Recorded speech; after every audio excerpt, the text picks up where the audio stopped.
Well, damn. Well, thank you very much. You guys ready? You ready for war?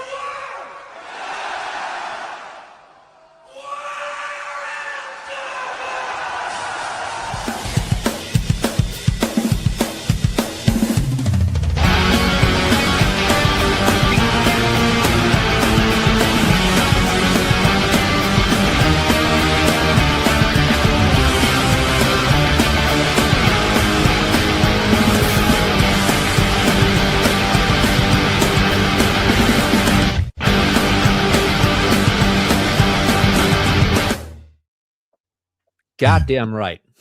What's up, everybody? Rule Zero. We're back. We're back. And what a week it was. What a week it was. We have Piers Morgan. We got women throwing with chairs. We got women quitting the internet.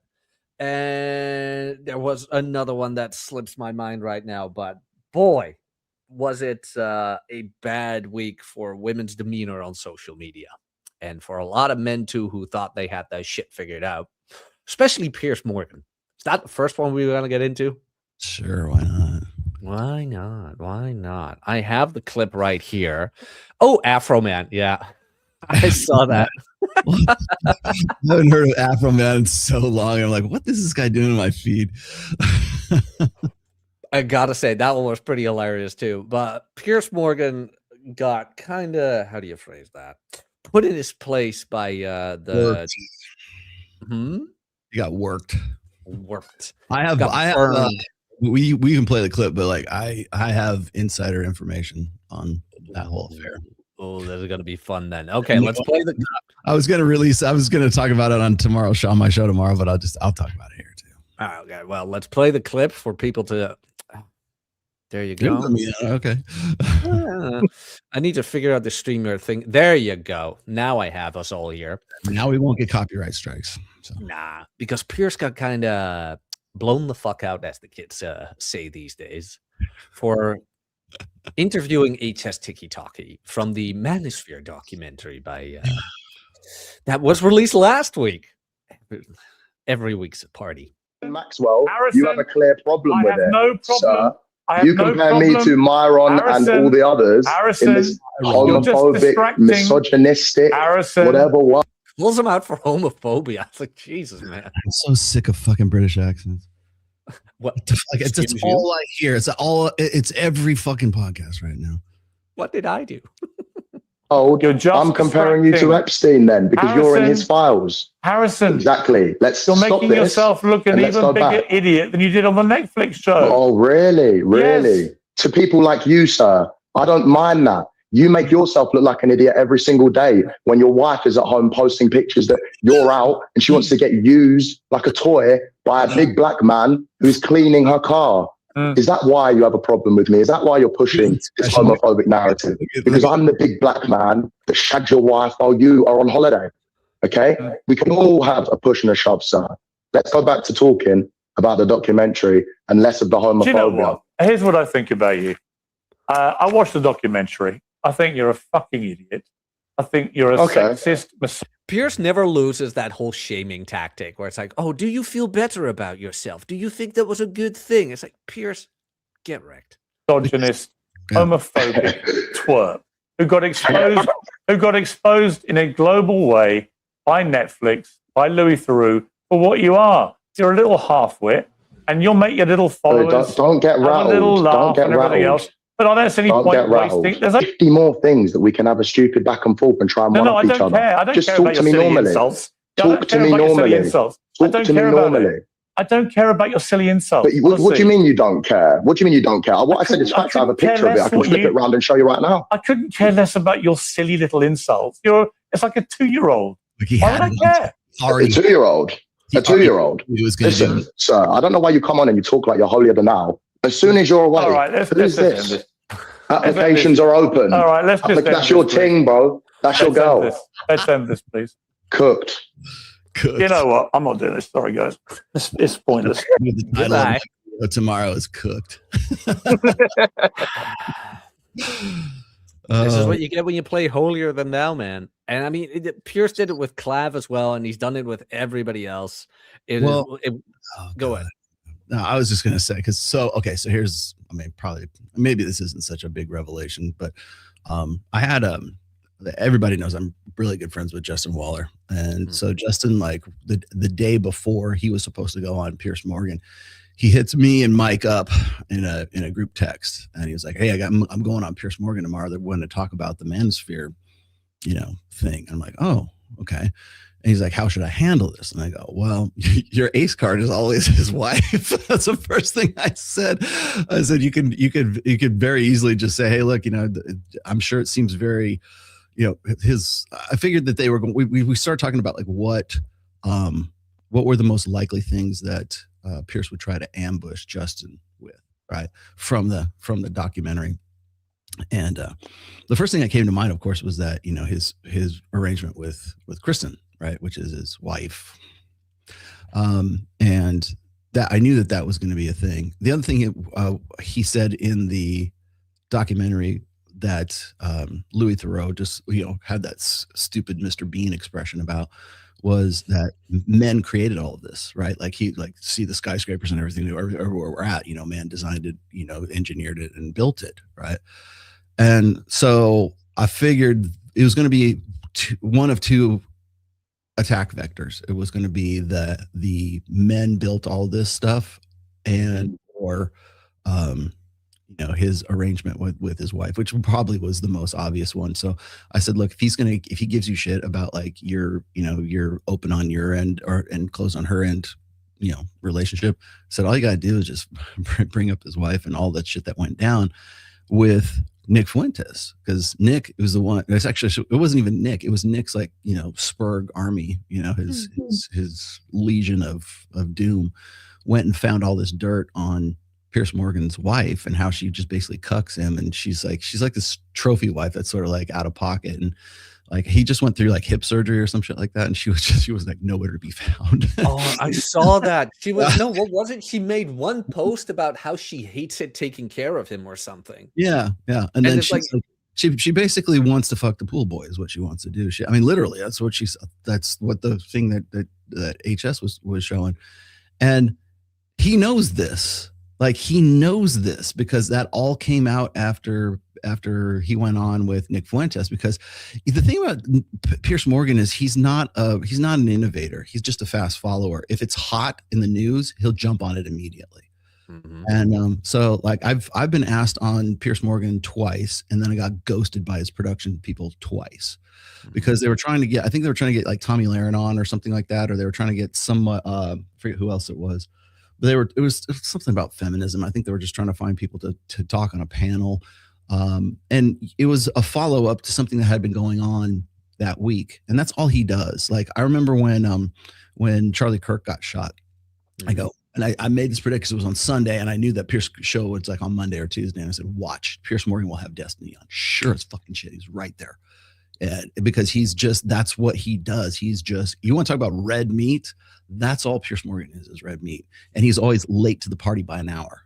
So that's why he wanted. So I talked to Justin about it, and Justin was telling me that he actually had waiting in the waiting room.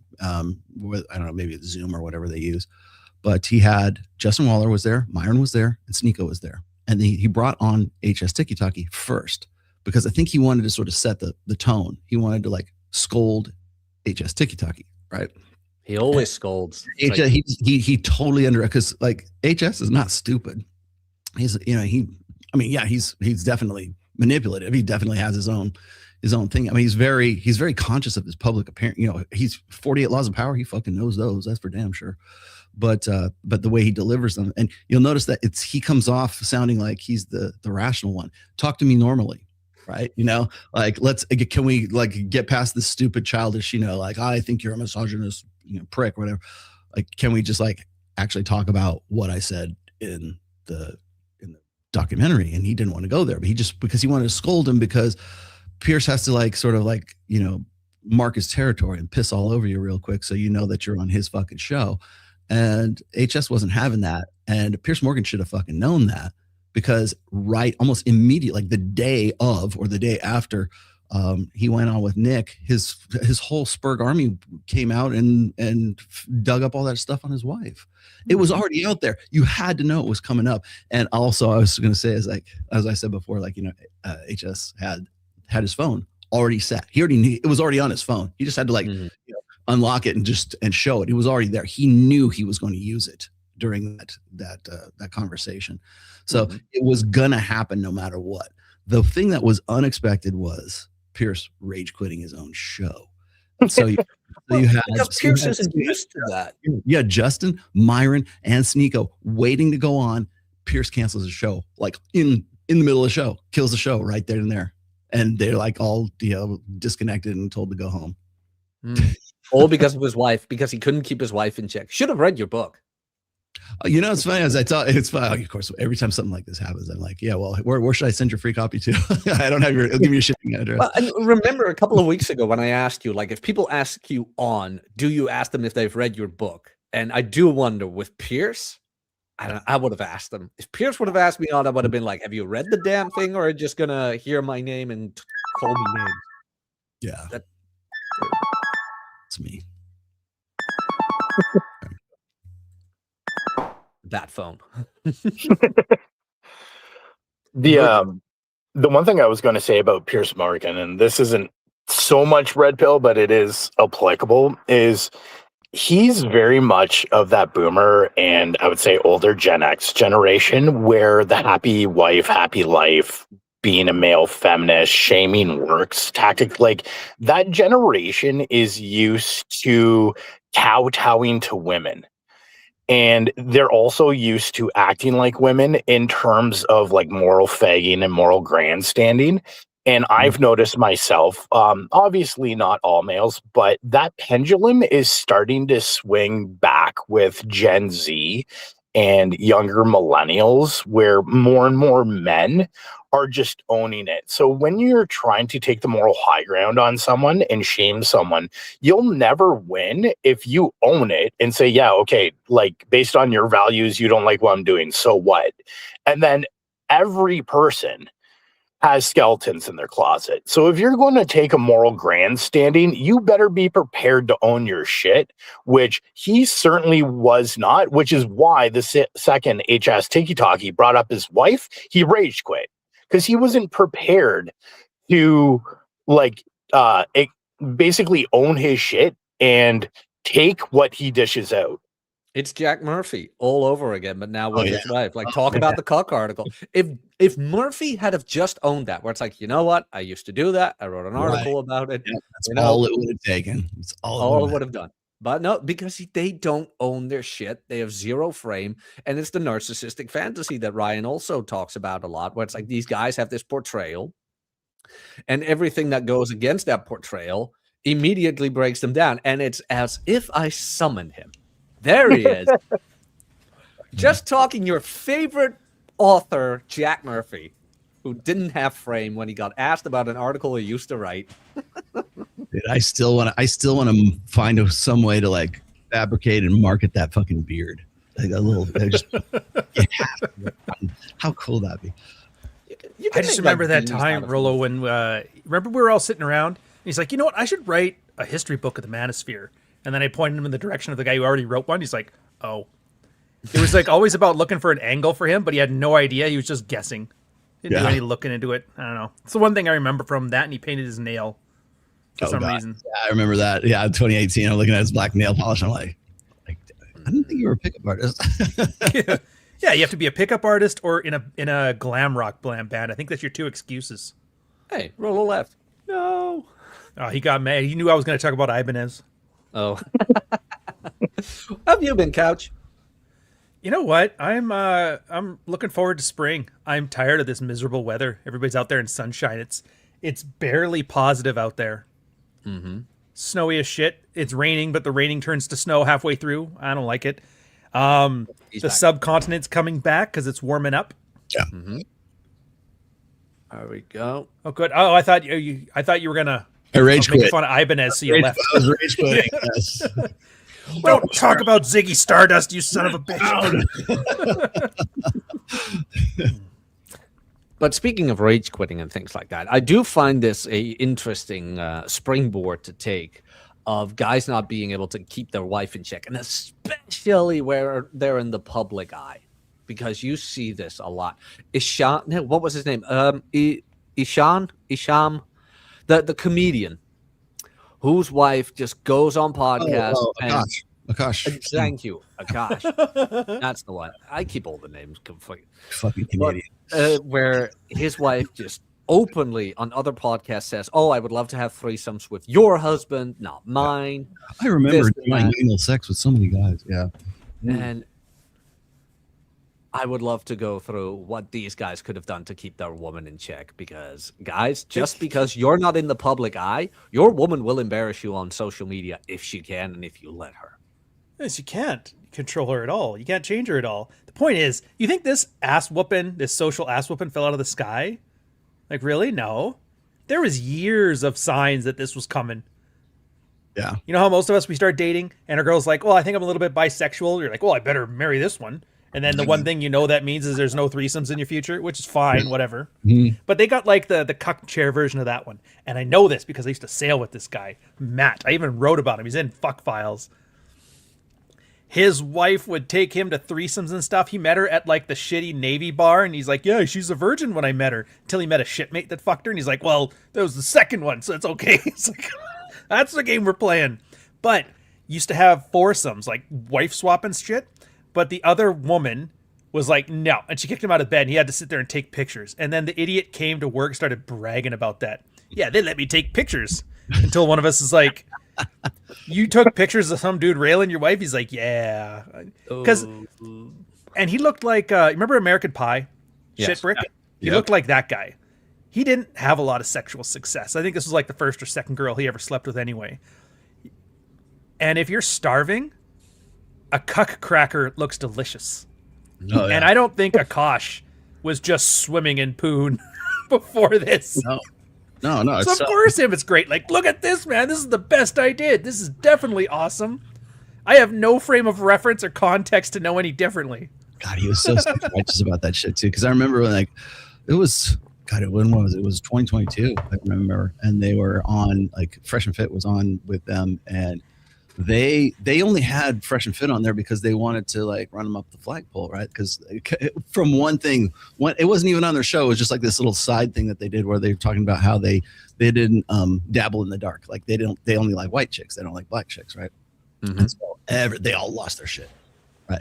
And why what was it Schultz? Why Andrew Schultz would have have any problem with that is beyond me. But the thing is like they were losing their minds about that, and like that was the whole reason they brought them on. And then they want to say, well, I think you guys are misogynistic, and then of course Akash has to take this high ground because he had just got married to this girl, and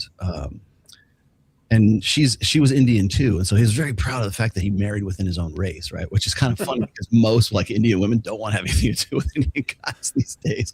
I remember that from Dog Walker. Well, but he's okay. Like you take Akash and you take away his money and his like stand-up comedian stuff. Hell, you can even just take it with just his money, right? And he does not fuck. He doesn't get laid. That guy is just the way he looks and his mannerisms and everything else about him. He's part of the 80%. You take that away from him. Now, to his credit, at least he's built himself up a little bit. But honestly, she's marrying into a lifestyle. She's not marrying that guy, and so that's why she's comfortable ridiculing him on other podcasts. And that was what happened. So here we are, like 3 years later, and even Myron was saying, well, in 10 years, we'll see who was right. It didn't take 10 years. It only took 3 years. And so that, of course, Myron and Fresh jump all over that and they can make a big deal out of it. And then, of course, the guys on Flagrant 2 try to downplay it. But the damage is done. I mean, you look at the videos, it's like you can't get away from it. She's like posting stuff like schooling him and scolding him about like her walk-in closet and shit like that. And he's like wants to renew his vows on the beach with her. And you can just tell the guy is he's a simp for his wife, right? He feels like he still has to do that. And meanwhile, she's talking about, she's on this podcast and the co-host or one of the chicks that's on there, she was talking about how sexy her husband was, and he bet he has a really like 10-inch dick or something like that. And she wants to have a 3-way with the two of those. Like, how do you get out of that? Right? How do you walk? Like how do like Akash? Like he's done. Like when you've already attached yourself to your point of pride. He made a big issue about it, back. Oh yeah, it's his identity now. Yeah, it was his identity, and the same thing with like Pierce Morgan. Like Pierce Morgan walking, he just blundered into like a fucking idiot. And again, I hate to say it because HS Tiki Taki is not like the pinnacle of intellectualism. But the guy came off sounding smarter and like he really wanted to have a real down to earth conversation about topics and stuff like that. And it was Pierce who looked like an idiot because all he wanted to do was scold him and make, and ridicule him and everything else. And it's like, dude, you better just back the fuck up because this is the Wild West. And I'm going to use that stuff that your wife said that he already knew about from Nick Fuentes months ago. So like Pierce's, either his production staff are like setting him up for failure or he's just a blatant idiot is what he is. I think dude, imagine that Christmas party though.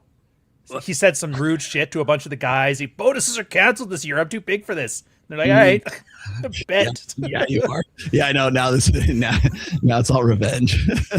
Oh, dude, I would love that so much. Couldn't happen to a worse guy. Fair. But Stripper brought up a good point with Pierce, and I saw his interview with Clav as well, and the one with Nick Fuentes. And Pierce always takes that angle of moral high ground, boomer parent, like, I'll be your father, and I'm telling you that you're behaving like a very bad boy. Yep. And Stripper mentioned, what you see with the Zoomers, they're finally understanding that the magic words don't have any effect if you won't let them. Yeah. Like HS did, where it's like, hey, Pierce, I don't care. So can we get back to the topic? I don't care what you think of me. I don't care you think I'm a misogynist. I don't care that you think I'm stupid. I do not give a shit. So can we get to the topic? But Pierce needs that angle because his audience is full of boomers as well. And they love to see the young ones get scolded. You tell the young man that he's a bad boy. And Ryan knows what I'm going to say here. Like it's just another variation of the comeuppance theme is what it is. Like, that's all, the reason why people watch Fresh and Fit and whatever is because they want to see these women get their comeuppance. They want to live vicariously through Myron or Brian. And they want to be the one. If they can't say it themselves, then they got somebody to say it for them, and they feel really good about it when like a girl rage quits or like she cries or something or whatever else. But they feel it. So, but you're right. That's what the boomers want to feel when they're watching Pierce Morgan. Like it's the same. It's just a variation on the theme, right? They just want to see, these scoundrels, these horrible Gen Z guys who are manipulating these young 13-year-old British boys, whoever they are, into becoming misogynistic, mind slaves or something like that. And he was hoping to follow that theme up, and he didn't think that HS Tiki Taki was going to come up with it. Like that's everyone's ace card. Pierce. If Pierce is Pierce, if you're watching, everyone will use this against you. So go in knowing that that's a possibility. If you think heartfelt. Honestly, so my question for you guys is this: how does he come back from this? How does Pierce Morgan get up on Monday morning and do the show again? Okay, here's my honest take. My honest take, and I would love to hear your guys' opinion. The only thing he could do, and Sean or whatever his name is could do, is just be like, you know what? She clearly doesn't want me. I'll divorce her. Take my money. I'll rebuild. Done. It's not the only thing they can do. They can do what Jack Murphy was supposed to do. Just lean into it. That too. Yeah. Hey, Jack, I raised my family. I did my pound of flesh. My wife left me, took the kids. Fuck it. I'm going to go be a swinger and have key parties with my young chick and bake bread. Fuck you. He could have said that, but instead he said, Sydney Watson, fuck you. Well, that's same thing with Pierce. In the moment. Yeah, my wife, what can I say? She's a bit of a firecracker. Yeah, she's a giant cock tease. Thanks God I'm laying it down. Yeah. But don't take it seriously. Because that's the reaction. It's not about, he's objectively, nobody gives a shit that his wife's out there cooging it up. They give a shit that he's angry that they're telling him this. Because don't get angry. That. Well, in the moment, I 100% agree. Where it's like, what I said about Jack Murphy, where it's like, you know what? I used to do that, blah, blah, blah. Yes, it's my article. And I stand behind it. But behind the scenes, things like that, I think I would have gotten rid of her. Where it's like, we're not probably. But you're a man with self-respect. You got to remember. Pierce Morgan, he originally got famous for wiretapping the families of kids that were missing and murdered. And when they went to go check the voice messages, they saw the voice message. So the parents had hope that, oh my God, the kids are alive and they've checked the voicemail. Psych. That's why he's never going back to Britain. They remember that. So yeah, this is this guy. Don't feel pity for this man. Oh no, this man is worse than Trudeau. I don't. So I'm just wondering, like, what's his avenue back to like his own show? Jerry Springer, man. I'm telling you, he's just got to be like, well, this is me now. I'm the guy, the cuck guy with the wife, and lean into it like a goddamn clown. Jerry Springer's the guy who the Klansmen throw chairs at. That's my thing now. Yep. Morton Downey Jr. I'm the guy who got punched out by the Klansmen. He could probably make a living as a lolcow at this point. Yeah. Probably. Everybody else is. Dude, lolcows are rake. Have you seen Lauren Southern on Substack? My God, every article is the most like single mom Facebook post, like, and this is when they were all out to get me. And then she described how they treated her, and it's like how they treated you. She's basically pretending she's you, describing her actions and playing the victim. I'm like, what the fuck is wrong with this people? But they're making bank, man. They're getting more views than me. I'll tell you what's funny. It's like I don't know if you guys are familiar. Is it Richard Hania? Oh yeah, that fucking psycho. What the? Oh, you mean the fucking pedo? Yeah, I blocked him on Substack ages ago. I didn't know who he was, because I know he was like doing these regular like office hours like videos with Rob Henderson. I'm like, this is such a good look for you, Rob. I'm gonna back up off of this dude, but no, he did I think, did he not do an interview of Lauren Southern recently? And I'm just like, the only question I want you to ask from her is like, were you banging Destiny, and was Rollo Tomasi right about you? That's what I want. That's all I want to hear. And in all of your career, that's just the one you want. You were right about Lauren. I was right about Lauren. God, Speaking of things I want to hear, I didn't know how right I was about Lauren. Yeah, that's where I messed up. Fair point. But speaking of things I want to hear, free gender with a $2 generous. Thank you very much, sir. Hey. Wow, you give that for $2? Nice. Yeah, of course. You'll want to see what I've got for 30.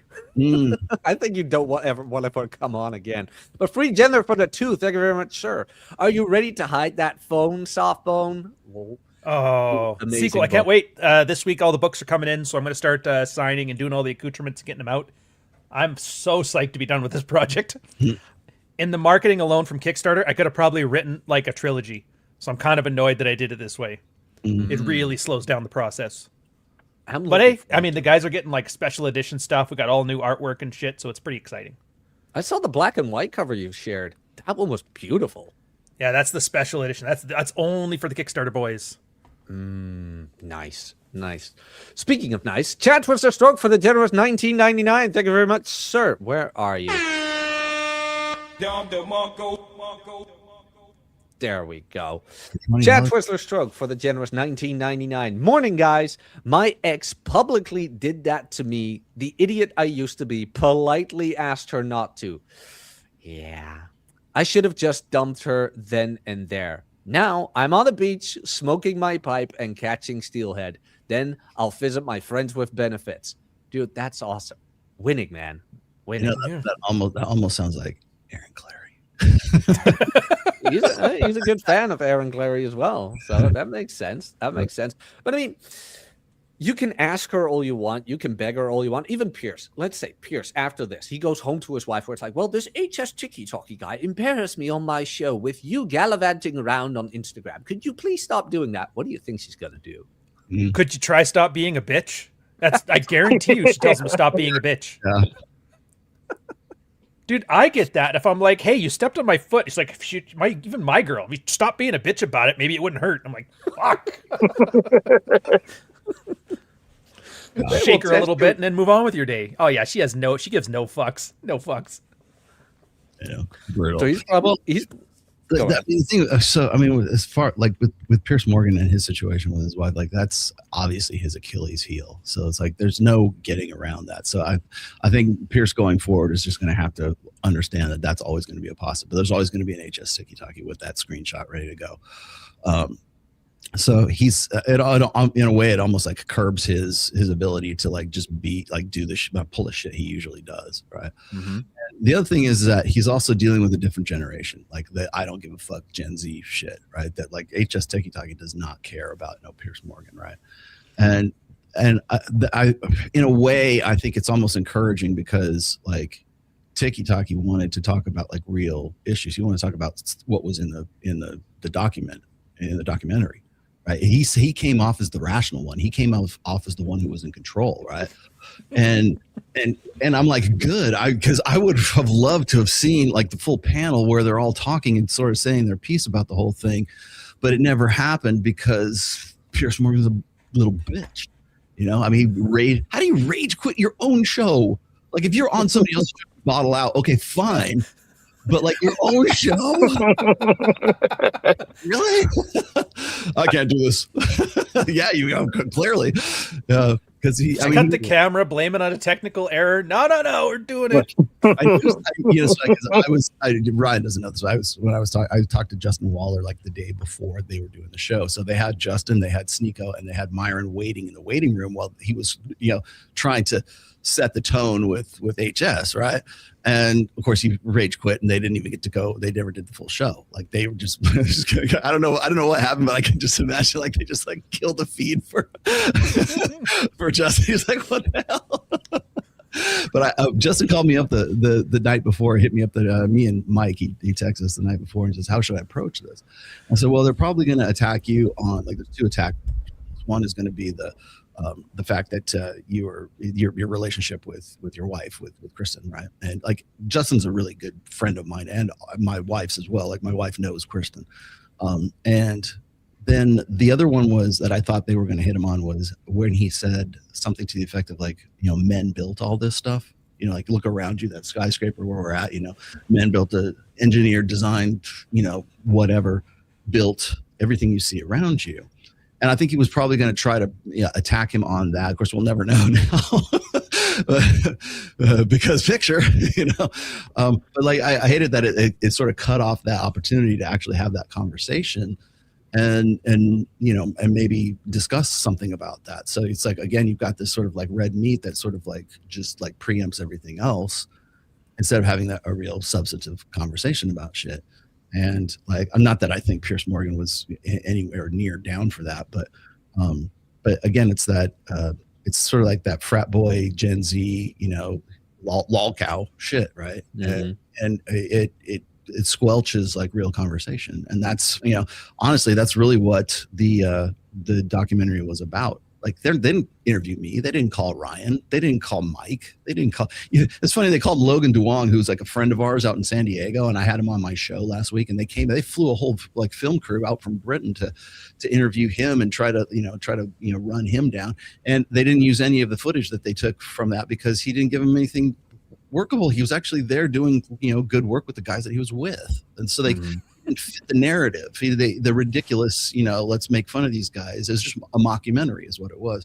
Yeah. And that's why they don't call us. That's why because that's the red meat, and the red meat preempts any kind of substantive, constructive conversation about this. And so, in the wake of all this, I've been saying, as I've said for a very long time, if you want to talk to me, or if you want to talk to Mike or both of us or whoever else, I don't give two flying fucks. Somebody who has some substance to them, I'm here ready to talk to you about it anytime you want. But it'll never happen because we will break the fucking narrative for these guys. Like I was just watching, I'm sure I'm going to talk about this on tomorrow's show. And Ryan, if you want to come on the show tomorrow, I'd love to have you. But yeah, it'd probably be good. But I'm going to talk about the Ben Shapiro, Rob Henderson video that was just on Daily Wire. And Ben Shapiro's an idiot. He's willfully confident. They're attacking straw men, and I'm just so I can. And the thing is I'm like this voice in the fucking wilderness saying, dude, if you really want to talk about this, if you want to know why this is the way it is, if you want to know where we're going with all of this, I'm available. I'm the most accessible motherfucker in this space. Why are you talking to this guy who has no fucking clue what he's talking about when it comes to the manosphere, but he's ready and able to attack the straw man that he's made of it? Why don't you talk to somebody who's actually in the niche, in the space, right? But they won't. And again, I quote Andrew Wilson, he's like, you'll just break the narrative. They will never have you on because they can't afford to lose that narrative. That's how they make their money. Yeah. Well, and like not to do a personal attack here on Mr. Rob Henderson. But I like somebody Rob. who I don't. Yeah, I want him. I think he will be red pill eventually. Like same thing with like just like Steven Pinker. Richard Reeves. Richard Reeves will be eventually. He will be red pill. Like there's too much going on. I think he's beginning. It's sort of fraying at the edges right now for him. But it's like they know so much about intersexual dynamics, and like they can't do the number one. Whoa, I'll get to you, Lucas. Jesus Christ, but they can't do the number one thing of lifting. I'm sorry, but I look at Rob Henderson and I'm like, I'm sorry, I can't. Not even that, man. Like Chris Williamson is a perfect example. It's their biggest thing that's holding them back is they still need validation from women. Yeah. That's the one thing. If they can get rid of that, they'd be just like us. But they can't. They still have to be seen as quote unquote good men in the eyes of women. And that lens is exactly what derails all of them. I was talking to Mike about this because like we get into this on Access Vegas quite a bit, and people don't know how often I really talk with Mike, but we've been talking about how we can get up to the gate, but we'll never get past the gate, and the people who are the gatekeepers who are happy to reach over the gate and grab all the great stuff that you have and then pretend like they came up with it, like it just jumped out of their ass or something. But like Chris Williamson is one of those guys. Like when he goes on with Tucker, he sounds very, very red pill. When he goes on with when he's the interviewer or interviewee instead of the interviewer, like he'll quote stuff that we quote all the time, and he sounds very, very red pill. But he can't have us on his show, and not because he's worried about like losing half of his female audience or something like that, because he's worried that people will agree with us. He's worried that people will like actually take our side and go, you know what? I never heard it put that way before. Because they've always had Destiny on, or they've had Louis Theroux on, or whoever else on, right? They simply don't want to hear from anybody in the space who has a fucking brain. That's why they go look for HS Tiki Taki and Sneeko. Sneeko has nothing to do with the Red Pill, nothing to do with Manosphere.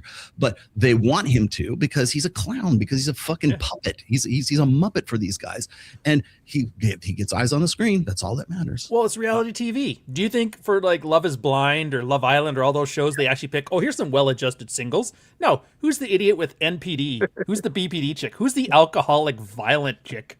Let's put them on, and that's what they do. That's why the Bachelorette chick's throwing chairs. They look for that. I need to find the craziest, hottest bitch ever. I know one. Yeah, everybody knows one. Yeah. And honestly, Rollo, I'm fine with that. I've been looking historically, media-wise, like examples of this stuff. There's a lot of like subculture movements that were kind of never past the gatekeeping. Like the old comics, like comics, Heavy Metal Magazine, Mad Magazine, Ninja Turtles from like late 80s, early 90s in Portland. Yeah. There's those guys. Brock, for example, like before metal became huge, back when it was just kind of like punk and metal were just starting to come out of like Black Sabbath.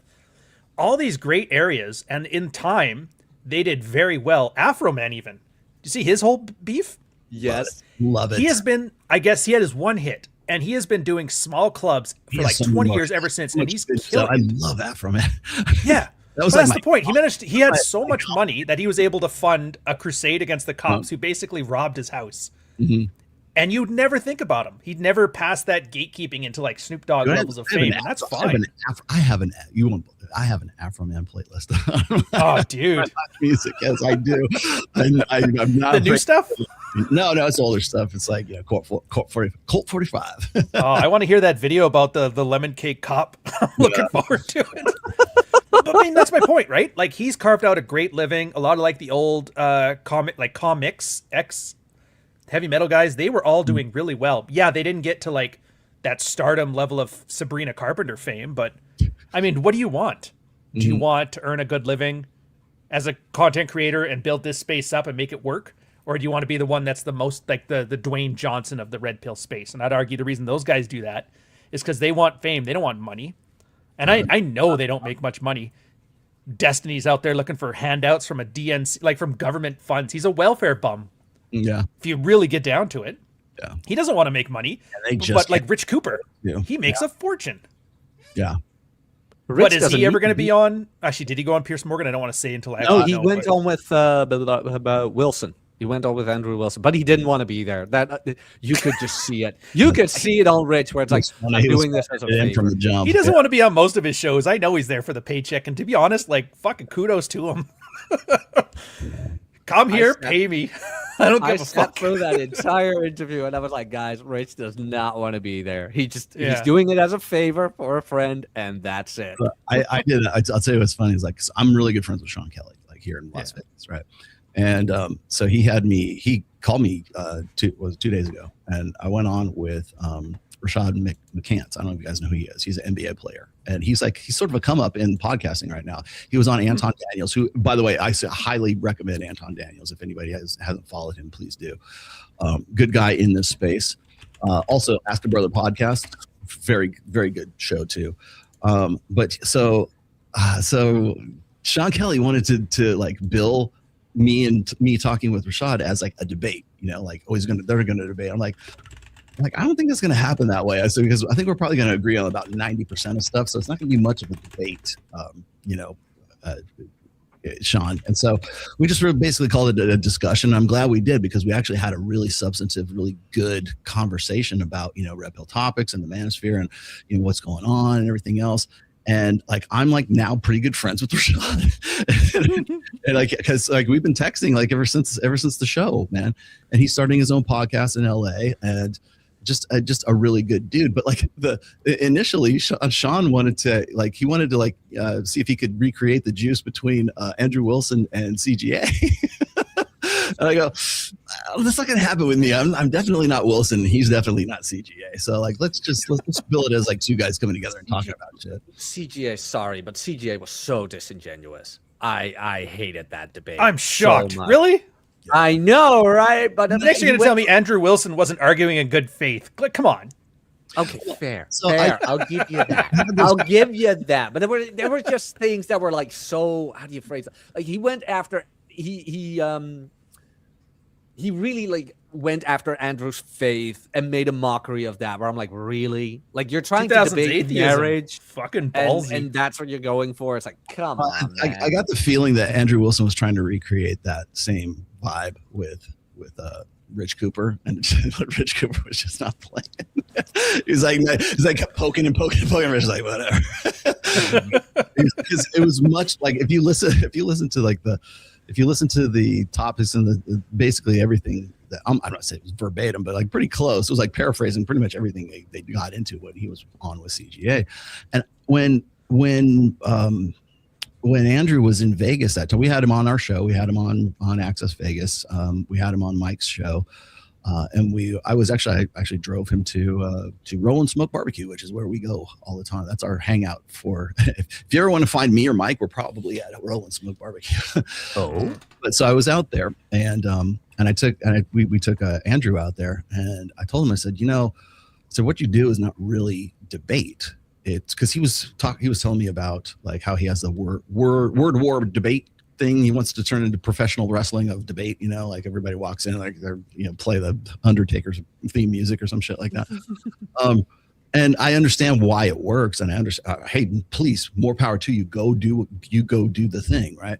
But I said it's not really debate, because classical debate is about truth. It's about a topic. It's about a subject, right? Is this concept, is this premise, is this whatever true, or is it false, right?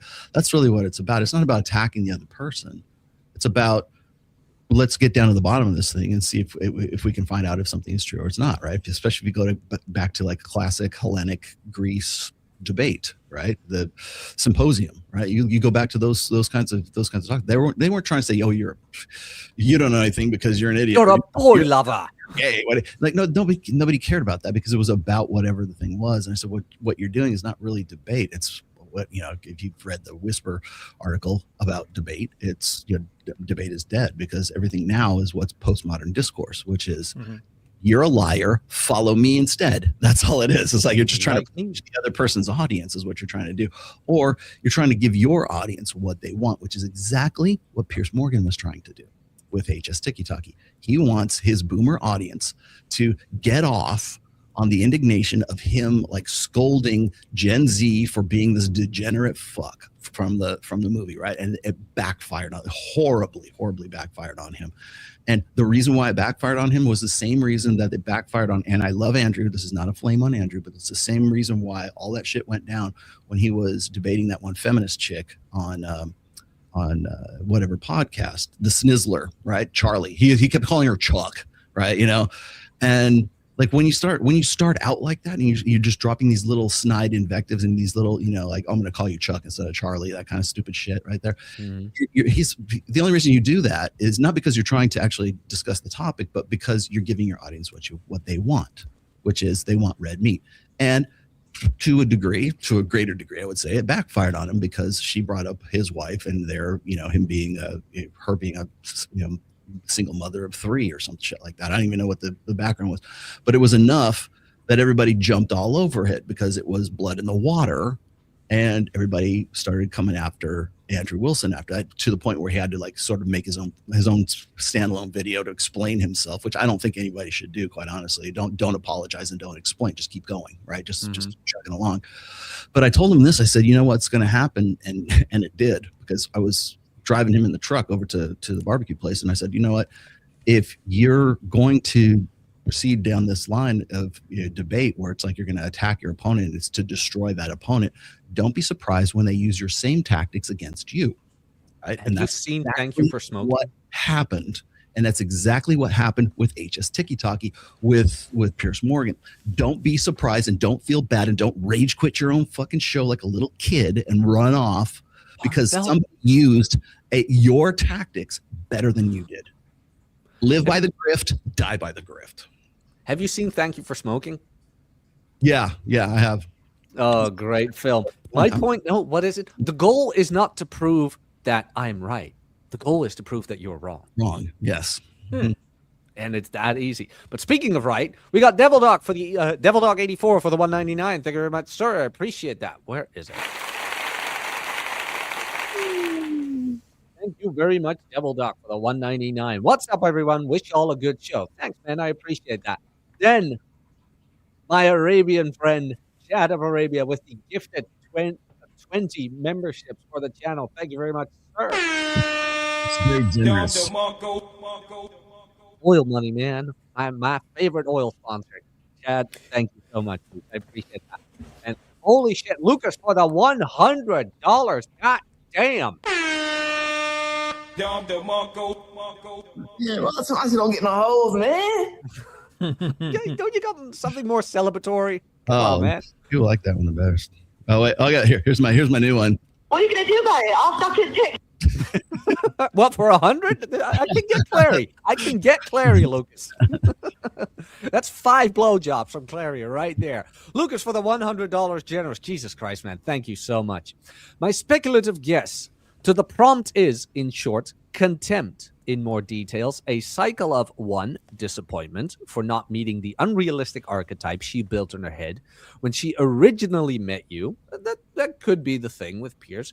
2, that results in anger. 3, resentment. And 4, contempt. So what you're getting at, Lucas, if I interpret you correctly, is that she had a whole different image of Piers when she married him, and he fumbled it completely, and now she's stuck with him, and she hates him for it. It's almost like this concept's in a book somewhere. Yeah, multiple. I don't know. 2 words, both starting with C. I don't know. Fuck, I have no idea. Somebody's got to tell me. Good old so Glover. many of them these days. So many of them these days. No, but I mean that could be very well it. And the thing is, and I wish Nuke was here, man. Nuke always does this on Twitter where he dismantles these a lot of these brands that use their relationship as a crux for it, where it's like, if you are part of your brand, it is only a matter of time where she will embarrass you. Yeah. And even though that Pierce's wife wasn't part of the brand, she will use any clout. She is now, and it's not going to end well. But Jesus Christ, Lucas, thank you so much for the $100. I appreciate it. Then we got Mountain Man Tops for the generous $4.99. Thank you very much, sir. Mountain Man Tops for the $4.99. Hey, Rollo, I try super chatting you on your show, and it never goes through. Would you know why? That is. It's either it's something that some kind of buffer, or something that YouTube has like decided like they're going to limit super chats. I don't know how that happens, or it could be that there is a setting that was changed with the last update and YouTube, and I haven't figured it out yet, but I'm going to try to dig into that. I did, by the way, get remonetized on Access Vegas finally. Congrats. So good news. Yeah. How did that happen? What did you do? So what happens is this is like whenever we do Access Vegas, I am simulcasting to my channel, to Mike Sartain's channel, and to the Access Vegas channel. Well, that's fine when you're doing a live stream. But when it's already recorded, then the algorithm picks it up and it thinks that the lesser channel, the one with the fewer subs and fewer views, is trying to copy and reuse content from a bigger channel, right? So, so you were sniping your own stuff. Yeah, exactly. So they thought I was copyright infringing my own shit, right? So, which is funny because it's still attached to my account, but it was also on Mike's account too. So that could have been it as well. So, all I did was record a 5-minute video and said, I think this is what's going on. I think the algorithm is just picking this up as like reused content. It's actually my content. I'm the co-host of, I have to explain, we have a very professional setup here in Vegas, yada, yada, yada, and just sort of, give your point. But really all it is it was just a mistake of the algorithm, and they reinstated me within a day. So, good. So it was. Congratulations then. Talk to somebody though, or was it? No, I didn't. No, it was just all automated. It's an email, and then they just reinstated me, and I just remonetized it, so I'm back up again. But I told Mike this. I said we're going to have to just simply like shoot straight to Access Vegas from here on out, because like we need to anyways, because the channel's almost at 10,000 subs, and I'm like because that was our limit. Like we're going to stop like writing our own channels to build that one channel, and I think now people know it well enough that they'll know where to go. So. Gotcha. Then chat was the stroke for the 199. Thank you very much, sir. Where are you? There you go. Yeah, man, you got to be appreciative. I would love for you guys to debate Prager and Walsh. I don't. Really? Would you? Do you really want that? Is that a real thing? You just want me to yell at Matt Walsh and talk about the fuck trophies thing? Like, really? Is Dennis Prager still alive? I think he's married again. I know he had some really bad, like he had some fucked up tracheotomy surgery or something. Argue with Dennis Prager over whether Panda Express is the path to 100,000 a year. Yeah, let's get on that. I would love to debate Matt Walsh and have Kyle with me so we can debate whether or not like Mexican food is real Mexican food, or like Tex-Mex is like real Mexican food. I don't know. Dude, turn off his teleprompter. I want to see what he would do like on his own. Yeah. Well, you'll notice also, I mean, not so much, well, obviously not Pierce because he does live stuff, right? But I Prager, Walsh, Shapiro, all of these guys, they will never do a live stream. Not one of them has the balls to do a live stream because they're pussies. They can't handle that kind of stress and that kind of pressure. We're used to it because all we've ever done is live streams. Yeah. Right? And it's a much different vibe. It's a much different animal when you're doing pre-records and you're in control of everything, and when you have guys saying Rolo likes to fuck Lisa Sparks like constantly. I guarantee you somebody's gonna. By the way, so here's a funny thing. Where's he going with this? I know. Here's where I'm going with this. I should show you these. I'm going to do this on tomorrow's show. At the end, pretty much towards the end of my show, like hour 3, some guy comes into my chat, and it's so regular you could set your clock by it, right? This guy comes in, and he always talks about like, when is Rolo going to address the issue of him like getting after it or fucking Lisa Sparks? I'm like, who the fuck is Lisa Sparks? And she's this aged out MILF like porn star, and I'm like, can I at least get like Brandy Love, or like can I get some Agni Lynn always over and over and over again? And so what I had my audience do, I said, look, here's what I need you guys to do. I need you, whatever AI program, what I need you to do is like put me and Lisa Sparks together, like getting married in Las Vegas, and I'll use that as the thumbnail. You guys do it. Dude, that'd be good. And so now I've got all, like, I was inundated with these things, and they're very funny and very good. But so like the Lisa Sparks thing is this running joke that's on my channel right now, and I'm like, where did this come up? Where did this originate? Are you at the point where you miss him when he doesn't show up, where it's like, oh man, I do. It's funny, because like I've been doing this for so long now. I've cycled through. I mean, I have long time viewers who are always there, right? But then there's some guys that kind of come and go, And some of them I kind of miss, like because I know they're predictable bullshit. And then like I'm glad they were there. I almost have like this kind of love-hate relationship with my chat, right? But that's what makes the show good. It's engagement media is what it is. And that's Matt Walsh, Prager, hell, anybody at Daily Wire. I mean, certainly not Peterson, Dr. Peterson. Like these guys are. Dude, they're never putting him on live. they would shrink if they ever had to do a live stream. That's why you'll never see a live stream with Chris Williamson. You'll never see a live stream with what's his face, Tom Beaulieu. You'll never see with Steve Bartlett. They won't do live streams because they could not handle the pressure, and their guests could not handle the pressure either. I wish to catch a live again from you, but it's like 2 to 3 a.m. in my morning. It's like, Rolo, I love you, man, but I need my sleep. Well, even if I started a couple hours earlier, you'd still be asleep. So who knows? Who knows? Speaking of love, Dark Knight Dev for the $5.01. Thank you very much, sir. And after this, I want to get into some actionable shit. Do you think the culture can red pill Scott Galloway? No. Or is the need for female validation so present that it will override some of his beliefs? Well, funny you mentioned that, Dev. It's too far. The only allowed masculinity is female-approved masculinity. And Scott Galloway is one of those people who was sent by the gynocentric social order themselves as a vessel for their message. I was talking to Rob about this last night for you guys, this morning for me, about the whole narrative, like female or a male loneliness and this and that.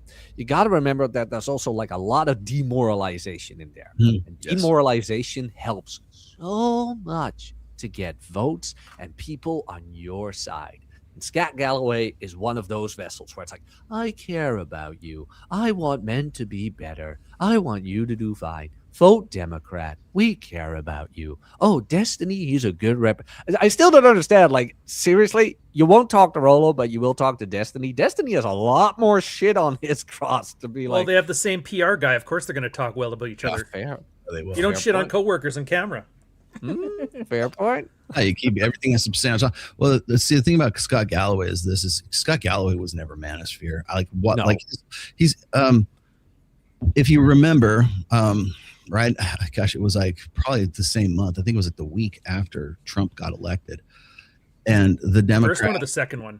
No, the second one. And so he's. I remember. I still have the video somewhere here. Dana Bash on CNN right after Trump had won. She says, well, the word of the year has been manosphere, and I guess we're all living in the manosphere now. And that's the first time I ever heard manosphere on CNN. And I use it as an intro for my songs.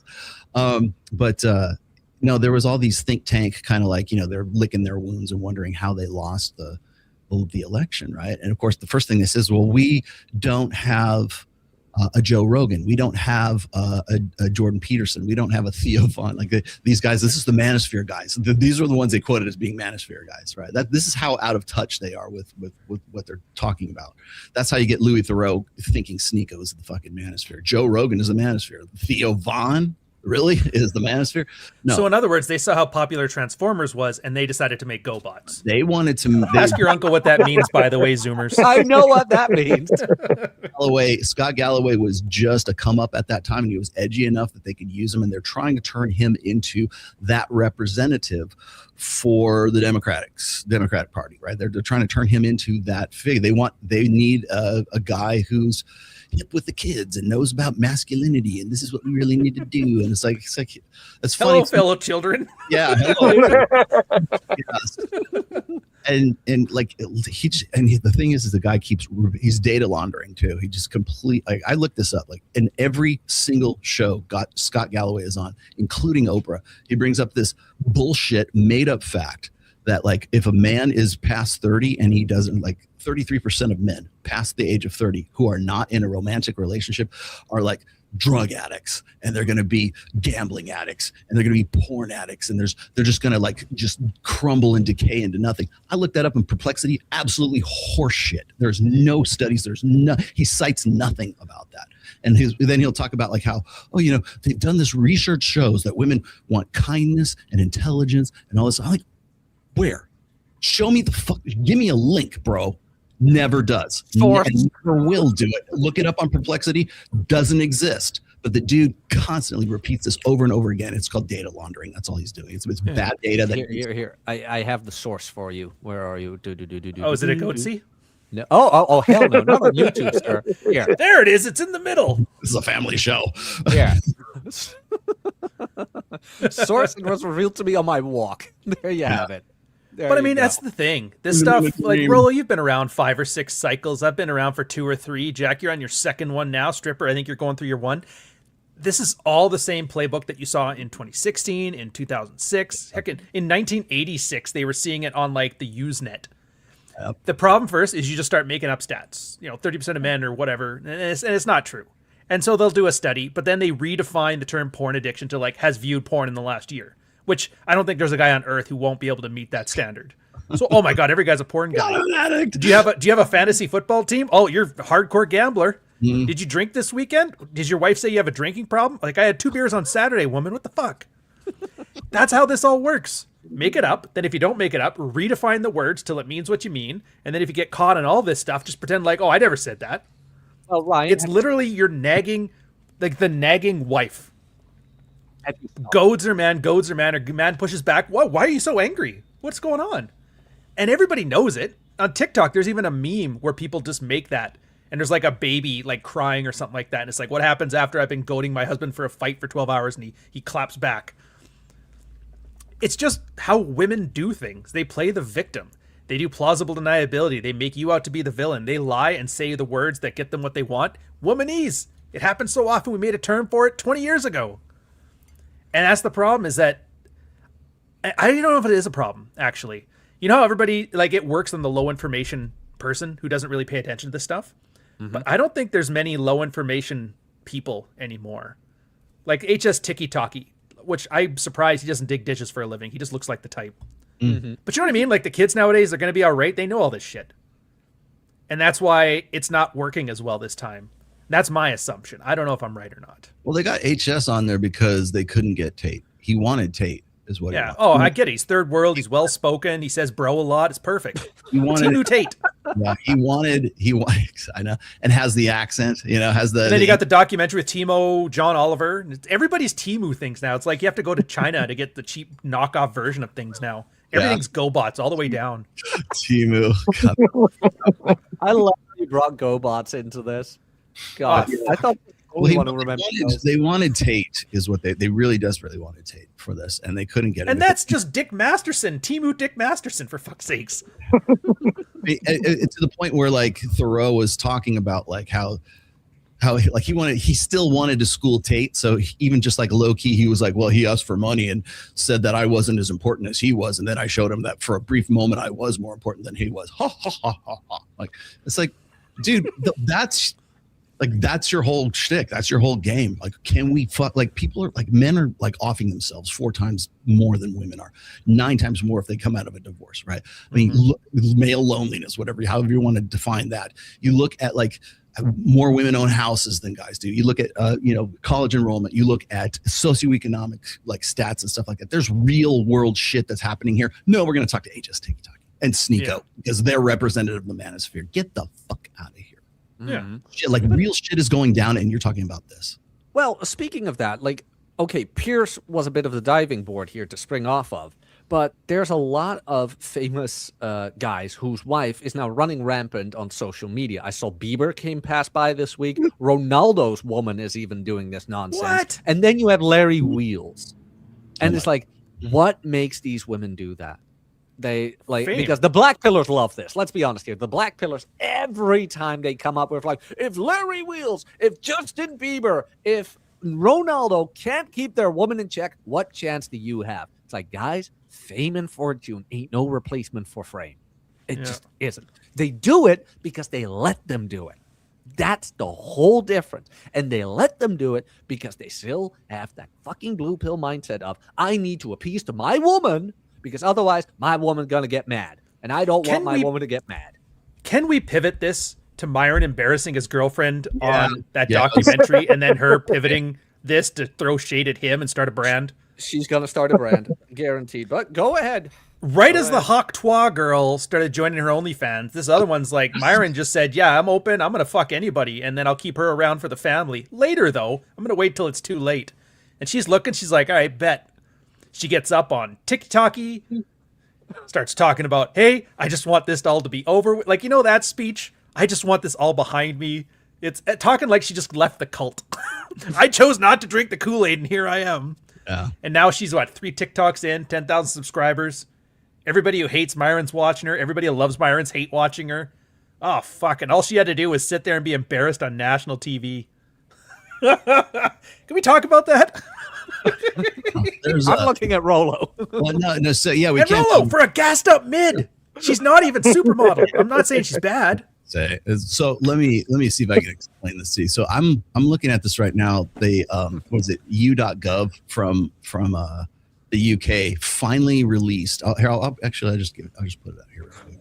They finally released this, I don't know, comprehensive. I don't know what else to call it.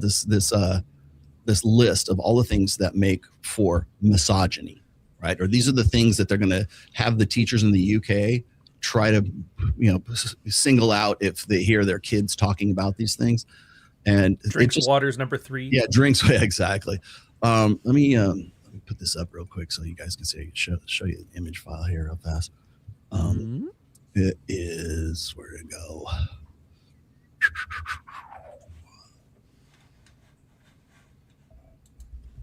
No, there you go. Okay, so this is it right here. So this was from there you go. Put that up there if you get a chance. There you go. Okay. So one of these things is like, if you look at it, these are the 12 potential misogyny markers. Potential. You could potentially be a misogynist for these things, right? Believe women's gains over the last 25 years have been bad for men. Believe women currently have things better than men in British society. Believe women believe the purpose of feminism is to put men down, which I think is pretty much self-evident. One of these was like, if you have, it might not be in this list, it's in the expanded list, but one of these was believe that if a woman is an influencer, that she's undateable. Like if she's like, Myron talks about this all the time. I know they picked this particularly up from Myron because Myron's the one who says this all the time, is that if a woman is an influencer, like she should, that's a red flag, right? That you don't date female influencers, which generally makes sense, right? The problem is now now Piers Morgan's wife is an influencer. Sounds like that's pretty solid wisdom right there. And then the other thing is now the shit that's going on with Angie wants to be an influencer too. So just the very fact that she's like coming out and, like you said, it's exiting the cult kind of thing, everybody's going to pile on because they will find anything that they possibly can to kick Myron in the nuts. That was the whole purpose of the documentary in the first place, was to ridicule these guys, and in particular Andrew Tate and Myron Gaines. Why? Because they are mentioned by name in Kamala Harris's book. Like, these are the guys are the reason why we lost the election, because we don't have Joe Rogan, Theo Von and stuff, but they mentioned Tate and they mentioned Myron by name. So bringing down, like giving Myron some sort of comeuppance or bringing him down a notch is a feather in the cap for Louis Theroux, because what will happen is if the Democrats make gains in the midterm elections, they will say, thank you for doing what you did, Louis Theroux. You finally brought some sensibility back to politics because we got rid of that Myron Gaines guy, right? Mm-hmm. That's all. Essentially, that's what they want to do. So all of a sudden now the Democrats are for deporting Sudanese migrants. Right. Well, this is not excusing Myron for allowing this to happen in the first place. I talked about this. I said, everybody in the last episode is going to catch strays here because he knew better. He knew exactly what was happening. He's sitting there with it. He knows what the optics are. And if he doesn't, Fresh sure the fuck does. And Fresh should have told him, right? But he's sitting there with a little dog in his hand. And he's, something's going on. Do you think they're not? Do you think they're not going to lead? I'm surprised that didn't make it into the trailer. Maybe it did.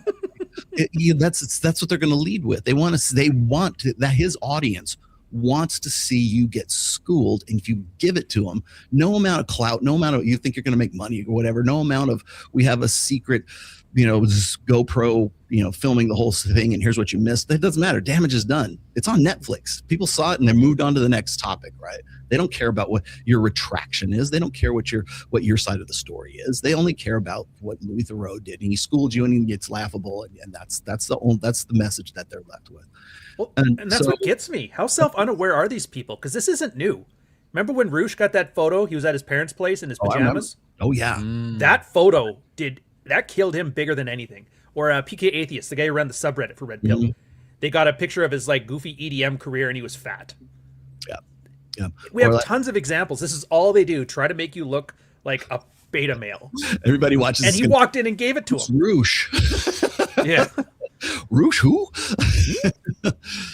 Why do you think they put Paul Elam in that first Red Pill movie? Because he was the most embarrassing example.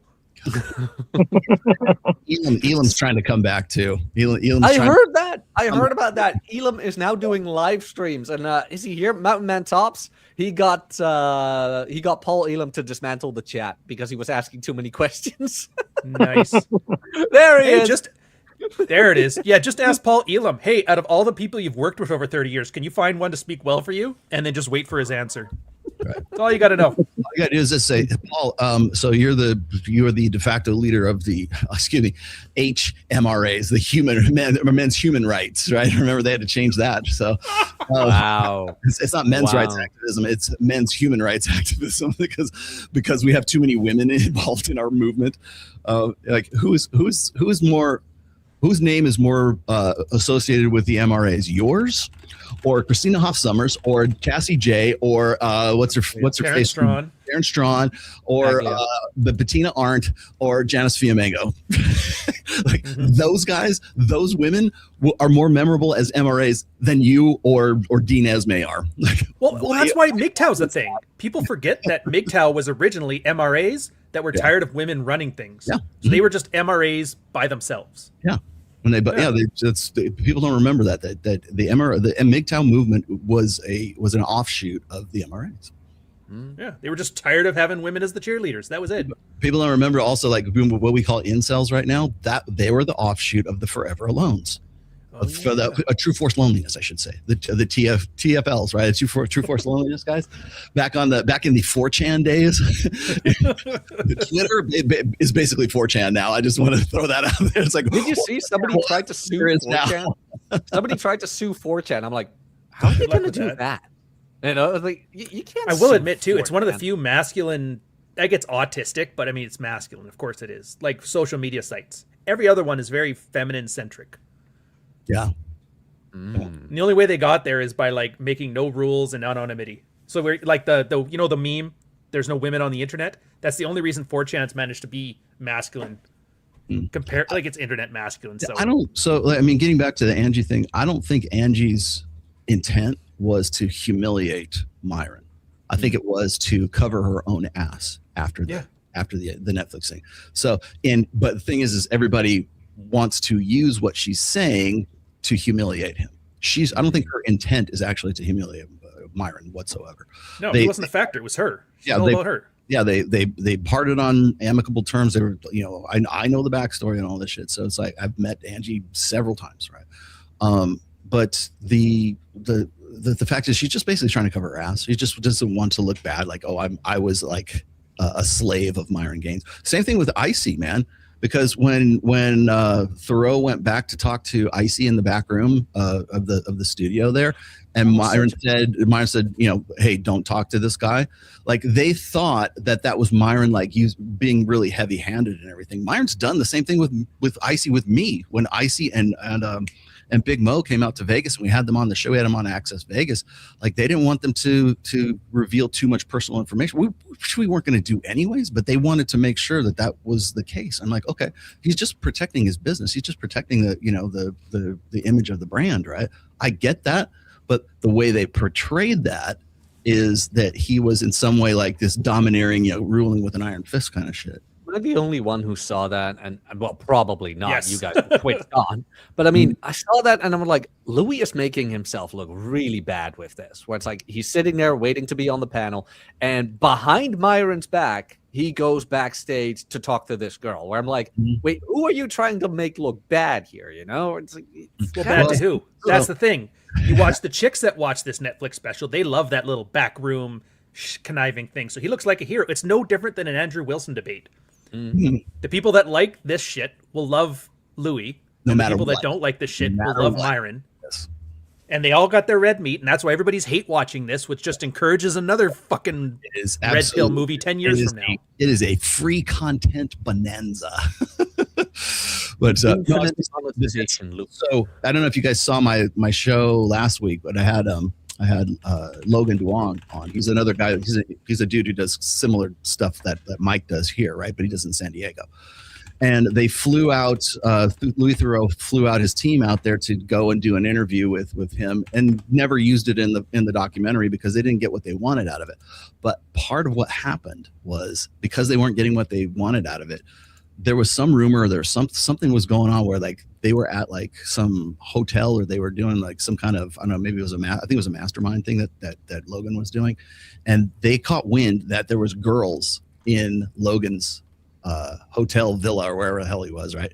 And that Louis Theroux's film team tried to pretend like they were like housekeeping because they wanted to get in with a film with a camera to film these girls that they thought were going to be in his hotel. There weren't any, of course, but that's exactly what I would have expected from Louis Theroux, right?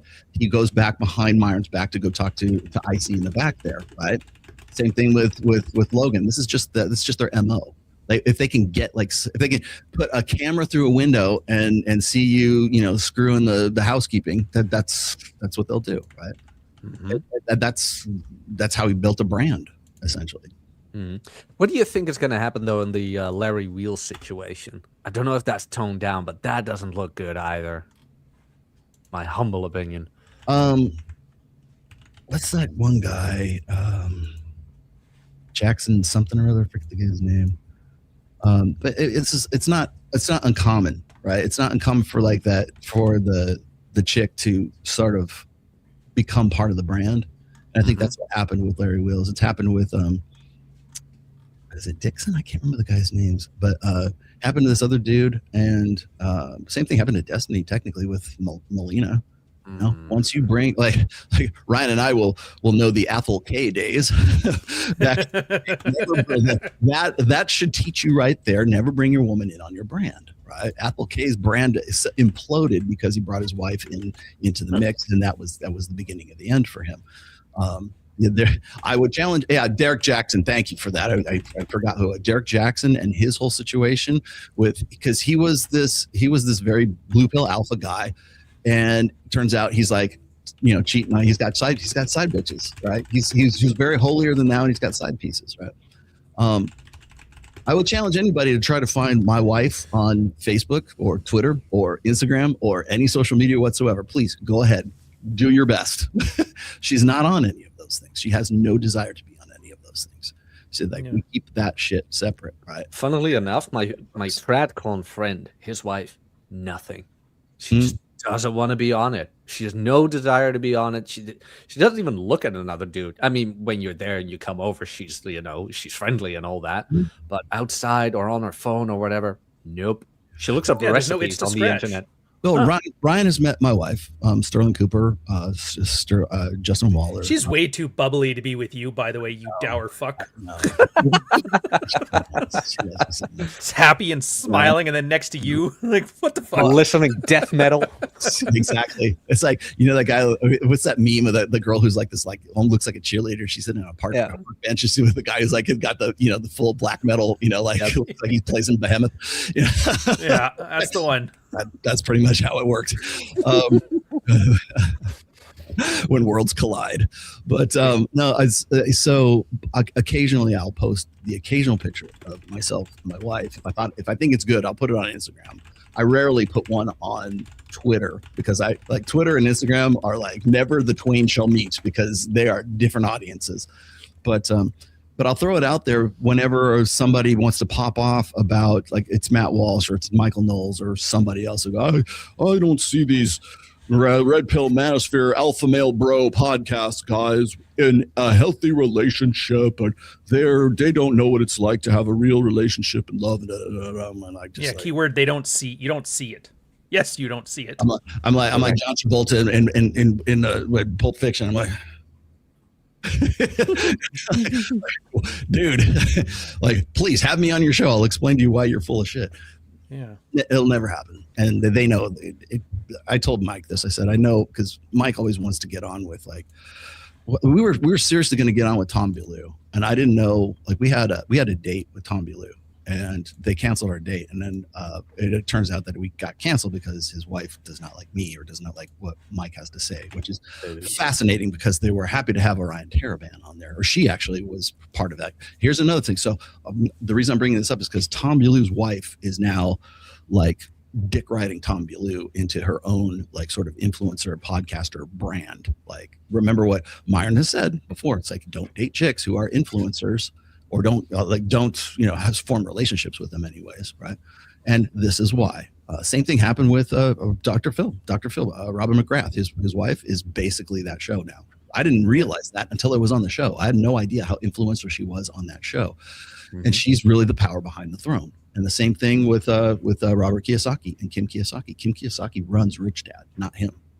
And she's the one who does all the shit behind the scenes. He's just the face of it. Like, and I love him to death. Don't get me wrong, he's a good dude, but she was the one who was controlling everything. And now, who cares now? They have more money than God, and they're just sort of riding it out in their golden years. But that was the case. And so when you bring that woman into, and when she becomes an integral part of your brand, whether you brought her in or she sort of insinuated herself into it, the same thing with Piers Morgan. His wife is now part of his brand.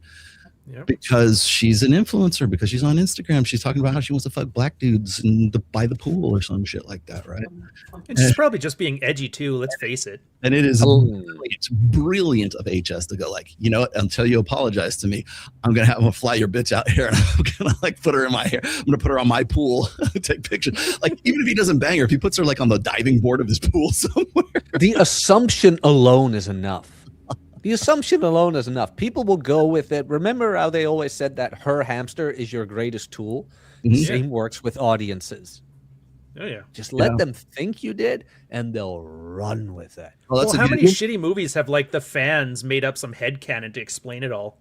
Yeah. It's the same thing. Yeah. God, I brought that as a side note, as a side story. I talked about this, like, how in Star Wars, like the Spurs have taken over Star Wars, like literalist autistic kids have taken over Star Wars.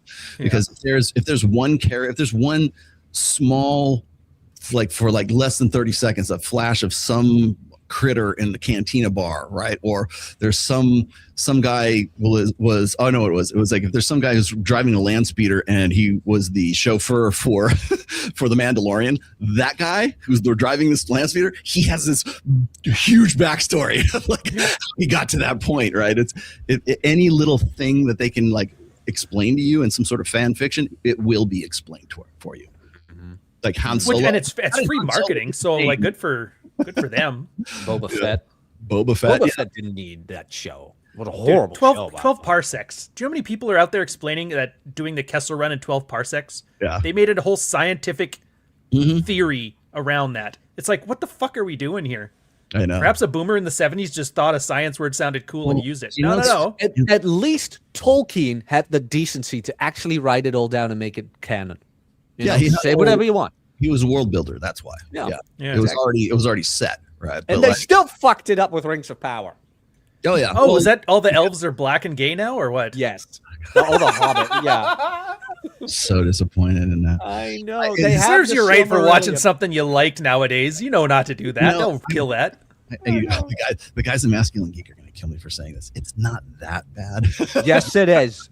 Yes, it because it still follows the story. It's just the acting and the choice of, like, gender swaps and everything else really sucks. Yes, it is definitely woke, the wokesy version of it. But, like, I'm just like, well, on a scale from 1 till Metallica cuts their hair, how bad is it?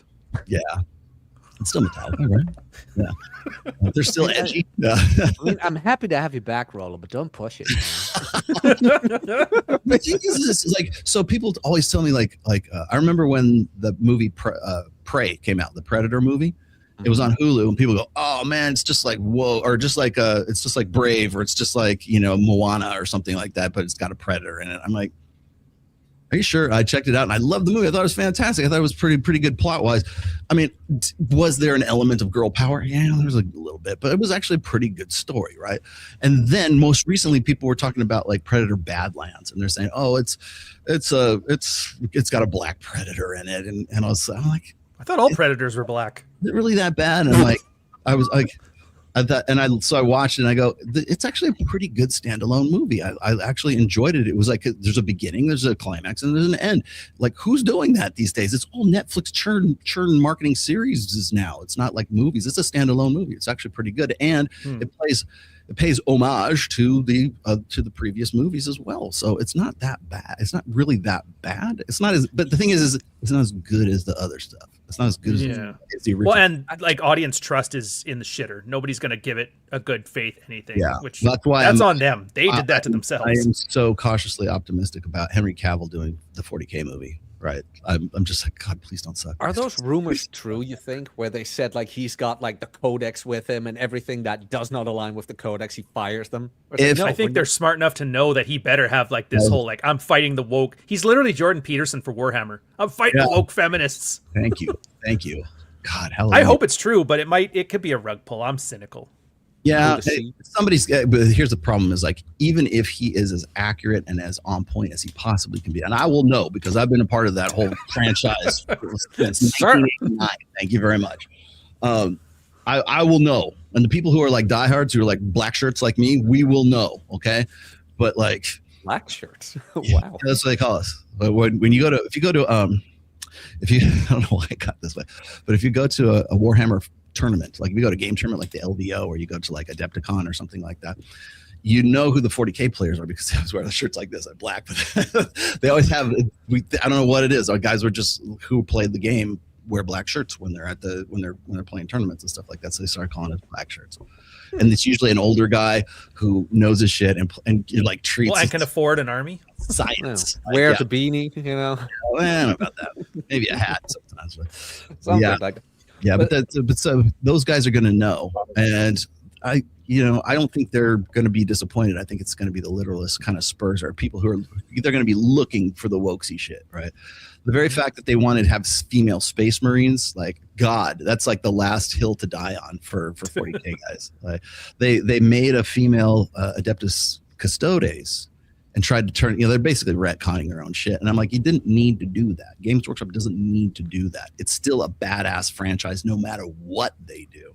But they were throwing the wokesies a bone. That's all it was. And they're never going to play it. And the wokesies don't play. It's for tourists. But it doesn't improve the game. Like seriously, if you go and retcon a franchise that says there's no male or there's no female Space Marines, end of story. Go play Adeptus or the Sisters of Battle.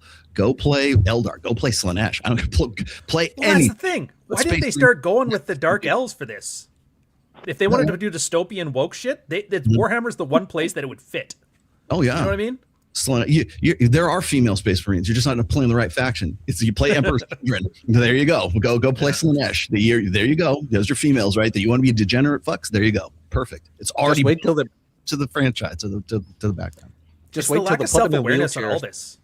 You know what I mean? Like with the Warhammer guys, they've seen every other franchise crash and burn doing this. They decided to do it anyway. Piers Morgan, Myron, all of them. There's been a decade of examples of people running the exact same playbook, and they've all had the exact same dismal outcome. And everybody just keeps walking into it like a lemming. And I don't understand that. There's people earning millions of dollars in this industry. Piers Morgan has a staff of people that's job is to play the meta to make him look good. And everybody's missing it. It's like, I don't understand. Yeah. You know what's funny? And I was going to say earlier, I'm just going back to women ruining brands. You know how old that shit is? Have you not fucking read Macbeth? Wow. I actually played Macbeth at Lake Tahoe Community College. I was actually Macbeth. But I had to learn all those fucking lines. It was crazy. You still know him? I probably know the witch scene. Other than that, I probably couldn't repeat them back to you. That's funny because there's a time where I probably could. I mean, I can imagine that like Shakespeare is like something once you've memorized it, it's so dense and unique that you just never forget it, kind of thing. Like, did you see that thing with what's her name? She plays M in James Bond. Is that Judy Law? Yeah, I saw. Fucking algorithm, man. She was at one of those talk show hosts, and just the British guy, and he's like, poked her. If I poke you with a stick, will you do Shakespeare? And she pulled out Macbeth out of her ass. Yeah. No, boom, right there. It's like, wow. That's somebody who has it. That's somebody who has it committed. Yeah. Mm-hmm. But Stripper, in what sense did they ruin Macbeth? No, I'm just saying, like, the literal plot of Macbeth is having an overbearing bitch of a wife that destroys the entire fucking kingdom. Like, that is the plot of Macbeth. Yeah. And because she wants Macbeth to man up. She wants like sack up. She wants him to be like the ruthless killer that she is. That's why. So wait, is Piers Morgan a Shakespearean tragedy then? Yeah. Yes. I will tell you this. It's going to be funny. What's going to kill Piers Morgan is going to be when his wife decides to like divorce him or whatever. Because she's basically the classic trophy wife, right? She wants to fuck she wants to fuck the pool boy. Right, that she's got everything she's never going to be wanting for anything because she's going to just take half of his stuff, and Piers Morgan's got a lot of half to take, right? Mm-hmm. And so she doesn't. I think at a point, women are like, "Fuck it, I don't care," right? Mm-hmm. So they're already the beta buck side of things have already been taken care of. Her long-term security is taken care of. She wants to party with the pool boy, and she doesn't care if anybody knows about it because. What the fuck are you gonna do to me? What are you gonna do to her? You know, exactly. And even if she can't, at least I don't have to be around that British shriveled dick anymore. Yeah, I'd rather be alone than with you. I bet you she says that one time. I'd rather be alone than with you. The irony of this whole thing, of the Louis Theroux thing, and Piers Morgan is that Piers Morgan is exactly the guy that would seek out the manosphere in the first place. He's exactly that dude. He's the guy who doesn't understand intersexual dynamics. He thinks he does. He's very blue pill and very self-righteous about it, and he wants to like say, "Oh, well, you would never treat women like this," or like that. Like that's going to in some way ingratiate his wife, who could give two flying fucks about him, who would rather fuck HS Tiki Taki, quite honestly, than him. And I would be very, I don't know, surprised, but it would be the height of irony if she actually did fly out to meet HS Tiki Taki, and they don't have to fuck. They just have to do a photo op together. That's all they were. That's it. Yeah, Tayton, what's his face? Peterson's chick. That's all they needed was the little axe. Yeah. And the best part about all of that is whether they fuck or not, she's going to get positive attention from the internet. Yeah, at his expense. Yeah, exactly. That's the brutal part. What's he going to do about it? There's nothing he can do about it. And that's the thing that kills me is that these. Remember how we always talk about when guys come to the red pill, when they come to an awareness, it's usually at a point of trauma, or they're going through some kind of crisis, right? It's, oh, how do I get my girlfriend back? How do I do this? Right, they're always speaking of trauma. Yeah, speaking of trauma, it's usually at that point that guys are like they're at a state where they can sort of be open to listening to stuff like read my book or whatever, or listen to Cappy Farrell. But the problem is that like this, he's so resistant to it. It's going to be really tough for a guy like Piers Morgan to get over himself to the point. Well, you know what? You're fucking right. Like, here it is. It's black and white. It's in my fucking face. It's objectively, empirically right here in front of my face. Everything you guys have talked about is right here in front of my face, and this is what's happening. But he can't do that because it's so off-brand for him. That's like, what's his name? I think it's more identity than brand. It's like the equivalent of telling a guy to lose his religion. Carl Benjamin. I don't know what happened. Like Sargon of Akkad. I don't know. Yeah. What he's suddenly very, very red pill. I'm like, dude, you hated my guts, and you're basically rattling off the same shit I've been talking about for years. What happened? Did you stop fucking him after the kid? You know that. What's that? Come on, you remember him. His wife obviously has had less sex with him now that they've had the kid. I guarantee it. I'm not even saying this is shade, because I remember when he used to like be into the pickup artist stuff and he had a huge Asian fetish. People forget this is like pre-Sargon of Akkad. So he's exactly the same guy who I see in my field reports. I was red pilled 10 years ago. I was swimming in poon. Then I got a wife, and now she stopped fucking me right after she had her kids, which is weird because I dated her at 27 to 32. It's almost textbook, and that's the worst part, is that you can just see a snapshot and you know the entire life story. We're all that predictable. All right, Cappy's here. I want to see those $20 super chats right now. Well, I got a couple of tenors. Cappy, what can you do for 10? Hey, why is he giving you guys money? Now, what the hell's that? Because we don't wait till the end of the show to talk about it. Yeah, because I have this, Cappy. For the generous 10. I have noticed that in super chats is that you need to find alternative spellings, but also how to convey a message without losing the meaning and not making it obvious to the algorithm either. Yes, you have to play the game. YouTube doesn't like no words. And you have to pander it to a little bit, but Alex has got that down, man. So thank you very much for the generous 10. Then Chat Twister Stroke for another generous $1.99. Chad Twister Stoke for the $1.99. Yes, Ryan, I'd pay to see you debate Walsh. Son of a bitch! Might as well have us mud wrestle. Then free gender for the generous $10 super chat. Here, Cappy, that's how you do it. That's how they keep coming. Free gender for the generous 10. I hear Rolo has a thing for the Hawk Tour girl. That was me too, by the way. After he slid into her DMs, he convinced her to sell pictures of her feet. P.S. Rolo, I can't super chat you either. He's messing with you. Free gender's good, people. That's why I read it. I knew he was just messing with you. Let's see. Then Mountain Man Tops for another generous $4.99. Thank you very much, sir. Mountain Man Tops. Elam was on the Heroes Forge. Heroes Forge a good guy, man. Mike's a great guy. Thanks for bringing him up. I was on there too. Yeah. I was on that last week or the week before that. Thanks for bringing him up. He was acting like a total doomer. Yeah, but that's what Paul Elam does, man. So he's always been that way. Yeah, where it's like leveling up is pussy whipped, is pussy begging. It's like, you can't say leveling up. The last game he played was Pong. What the fuck? Then free gender again for the 5. Thank you very much, sir. Oh, yeah. The fat Brazilian kid claims he was on the Netflix documentary too, but zero footage of him shows up. Thinks he's falsified.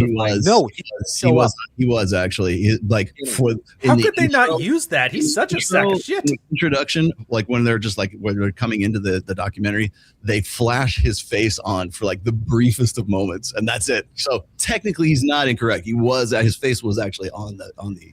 There was so much to use there. The alcoholism, the fucking tunes. At least they used a clip of me. So I guess I'm more important than the fat kid in Brazil. Yeah, they only use I have a 200,000 notch count. It's like, what? And then that's a start. It's a start. I'd have done a better documentary than this guy. I mean, why not? Why shouldn't we make one? There's a one. It's called Lonely Fans. We were already in it. Is that out yet?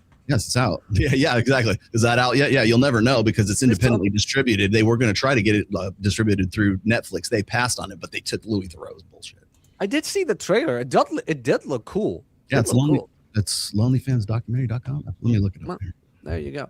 Karn for the generous 5. Thank you very much, sir. Oh, geez, they keep coming. Karn. Sorry, puberty. When you realize Games Workshop aligns with chaos, their decisions make sense. Yeah, true. Then Karn for another generous 5. Thank you. I do hope Rolo and Sargon can get a talk going. Looks like Sargon is coming around to understanding intersexual dynamics the long way. I do like Carl.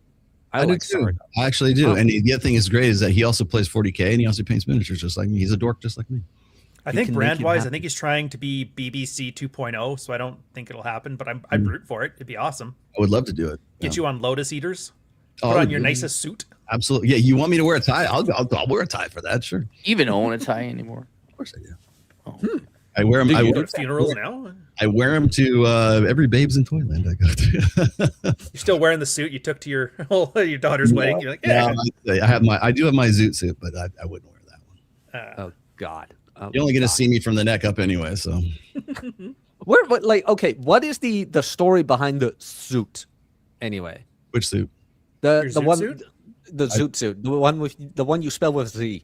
My zoot giant coat thing. Yeah, it's a zoot suit. It's technically a form of a tuxedo is what it is, but it's everybody calls it a pimp suit, right? Because in the late 50s, early 60s, that's what like pimps used to wear, and they have a big old chain and they're walking around, and everything. But zoot suits were actually predate that too. So like zoot suits came out right around the 30s.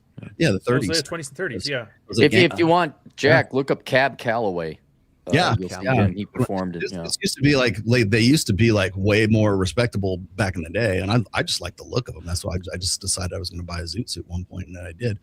And I've worn. I used to wear it to functions when I was working in casino marketing, stuff like that. If I had to go there and be like presentable and wear a tux, that's what I would wear. I remember the photo of it would help you stand out for underneath sure. a girl in a ring. Yeah, that was one I remember. That was New Year's Eve at in I think it was in Reno. It was at a Reno casino I was at. I do love how your haters tried to portray that photo as if you were trying to be like a Temu mystery. It's like, dude, I'm at work. What are you talking about? It's a perfect example of that one too. That just owning it. Oh, look at him trying to act like mystery with the top A. He's like, I'm at work selling liquor. Shut up. Yeah, exactly. I know. You're just here to sell books. Yeah. And yeah. But no, I saw this. I don't know. I think it was a Polish translation. Somebody was trying to explain like the difference between the manosphere, the blue pill, the black pill, the God pill, the red pill, and of course they use me as the red pill. And they're like, "Oh, this is Rollo Tomassi. His real name is George Miller. He's hiding behind the name Rollo Tomassi." I'm like, dude, I've been doing this for 20. Do you think I'm hiding behind it? I have 6 books where I write under the name Rollo Tomassi. Do you honestly? I'm on this show. Am I hiding from it right now? No, I'm not hiding from jack shit right now. Do you think Sneeko is hiding behind Sneeko? Do you think HS Tiki is hiding behind his? No, you don't. You only give me shit for that. Explain yourself, because it says more about you, these guys, than it does about me. Hey, retard. The only reason you use pseudonyms is because we're tired of you people trying to like murder our family when we're not watching. Exactly. Yeah. Our dogs are afraid to get us fired, or get our loved ones and our sons and daughters and wives fired from their job, because if you can't get us fired, it's just as good to get them fired. Fuck, why is Superman wearing glasses? Is he embarrassed? It's like, what was it? I did that Louis Theroux, Chris Williamson thing. And Louis went into that where it's like, they never really use their real names. They always use these pseudonyms. So it's like, yeah, fucktard. Because every time anybody uses their real name and they say something that doesn't align with your propaganda, you go after the fucking families. Like, of course, you're not using your real name. Like nowadays, depending on how big you are, it doesn't really matter that much anymore. I mean, it's still fucking annoying, I assume. But it's like, of course, people are going to use different names when you're talking about shit that's not socially accepted, because men wanting to improve their sex lives for some odd reason still isn't accepted. Everybody uses everybody uses pseudonyms, right? Like, do you think Danielle Steele, her name is fucking Danielle Steele? No, it is not fucking Danielle Steele. I'm trying to think who the other writers are. Well, every WWF wrestler, every single one. Hey, do you like the music of Sting or the Police? Yeah. Do you think his name's really Sting? Maybe you should stop listening to his fucking music. Get the fuck out of here with that. All that is just like it's the lamest form of like trying to disqualify you for being inauthentic because you took a stage name, or because you took a writer's name, a pseudonym for your writing or whatever. Stephen King, is that his real name? I don't know. No, I don't think it is either. It's his real I'm name. still surprised about that. Right? Like shut up with that. Well, he was also Bachman. Yeah. Who? Was it the Bachman novels? Like Total Recall on that, didn't Richard Bachman is what he originally wrote under. That's where, The Long Walk, Total Recall, The Green Mile, all those. Maybe not The Green Mile, but yeah. Dr. Dre. Yeah, is Dr. Dre's name really Dr. Dre? Mark Twain. Yeah, exactly. Yeah. Wasn't even Shakespeare technically a pseudonym? He was like Duke of something or other. I heard Captain Capitalism is not his real name. He's not even a captain. He's like barely a second lieutenant. Have you never served? I got that. To be fair, even without the harassment, I find it good. That's funny. Well, like it separates your work from your home. I kind of like that as a suit, because if I started, Rolo, how many guys have we seen that have kind of bought into their brand a little too much? So when you're talking to people you've known for years, I'm not mentioning who, but you know who I'm talking about, where it's like, I'm not on a podcast with you, man. I'm just talking. Like, turn it off. And they don't. Yeah. He's like, himself for that too. It's hard to separate the persona you make for yourself from the actual person. Right. So it's like, and I've said this a million times. It's like, I would rather like, it's getting to the point where certain, I'm not going to mention names again, but like certain content creators, nothing comes out of, okay, Patrick Bet David, there's nothing that comes out of his mouth that isn't on brand. Okay. They're seriously, like, you cannot have a conversation with the man, Patrick Bet David. You can only have the conversation with the brand of Patrick Bet David. Like, I would be so bored. There's like, even when he's in his personal life, he is always on point. I'm like, do you talk to your wife and your kids like this? You know, like, are you always, you know, Patrick Bet David? The answer probably is yes, but it's just people become their brands, and it's like, I want to talk to the guy. I don't want to talk to Captain Capitalism. I want to talk to Aaron Clary, who goes hiking without me. And I want him to. I want to talk. You'd love hiking with Clary. It's actually pretty fun. Yeah, I know. I'm starting to come around. He's warming me up to the idea. He brings electrolytes and everything. Wait, you still haven't hiked with Cappy? Not yet. I will. Rolo's busy. You have no idea. As I'm done with I got surgery. Yeah, I saw him eating olives in a restaurant. He's got time if he wants it. Yeah. Jack, let me explain some. Us Americans, we don't have like free shit that you Europeans get, so we have to work for a living. And we got to pay for our own health care. You know, we're just not a bunch of white girls from Edina like you guys over here. Speaking of paying for my health care, and Quentin the Timmy with the generous 20. Thank you very much, sir. $20. Cappy, get on them knees. He paid for it. Here's some money, playa. Also, have you started watching Iron-Blooded Orphans, Jack? No, I have not. And that's what I think. Also, for all his faults, Leo DiCaprio got it right when, after a certain age, he replaced a woman for a new one. Yes. That's what you do. As soon as they, it's like blue. You're breaking up. Yeah, Speaking to the mic. There you go. Oh, that my bad. I thought you were breaking. Oh, okay. No, but yeah, you send them on their merry way. Like, have fun with your provider and things like that, and you're gonna have a wonderful future. And you're just gonna forget about me. They probably won't, but that's no problem for you. You just replace them with a younger. I'm beginning to see the wisdom in Aaron Clary's way of life. Like, why the fuck do you care? Just go hike. Just go do something. Right. And yet you have yet to go hiking with me. All good. Well, if you could find me a place where I could fish, I'd go hike. Yeah, dude, he doesn't just take you hiking. He drives you 4 states over. You swear to God, you're going to be murdered. I flew into Nevada. All of a sudden, I'm in Colorado. I'm like, what the hell is this? No, we were not. Oh, it's great. This is better hiking. We went 2.5 hours to Utah. Don't tell me this with your Canadian provinces that are the size of continents over there. And did you visit Rob? To see it. He woke me up at dawn. He's like, "Hey, it's dawn. We're losing daylight. Get your shoes on. Let's go." Cappy, are you even aware of what's going on in the Manosphere? Did you watch the documentary? No, I haven't. Neither documentary. No, as I've sent pictures to you, I've been working on the garage, and this is like my. I did taxes. I wrote a book. I edited Myron's. I did all this work, and I want to have fun, and I do less screen time now. So goddamn brilliant.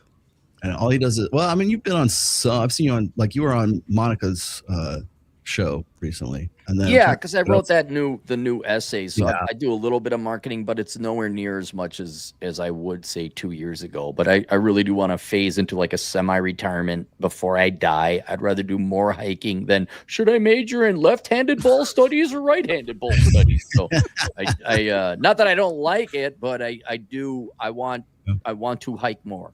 I want to climb more. Mm-hmm. So what's your opinion on Piers Morgan's wife, Cappy? We love to know. What happened?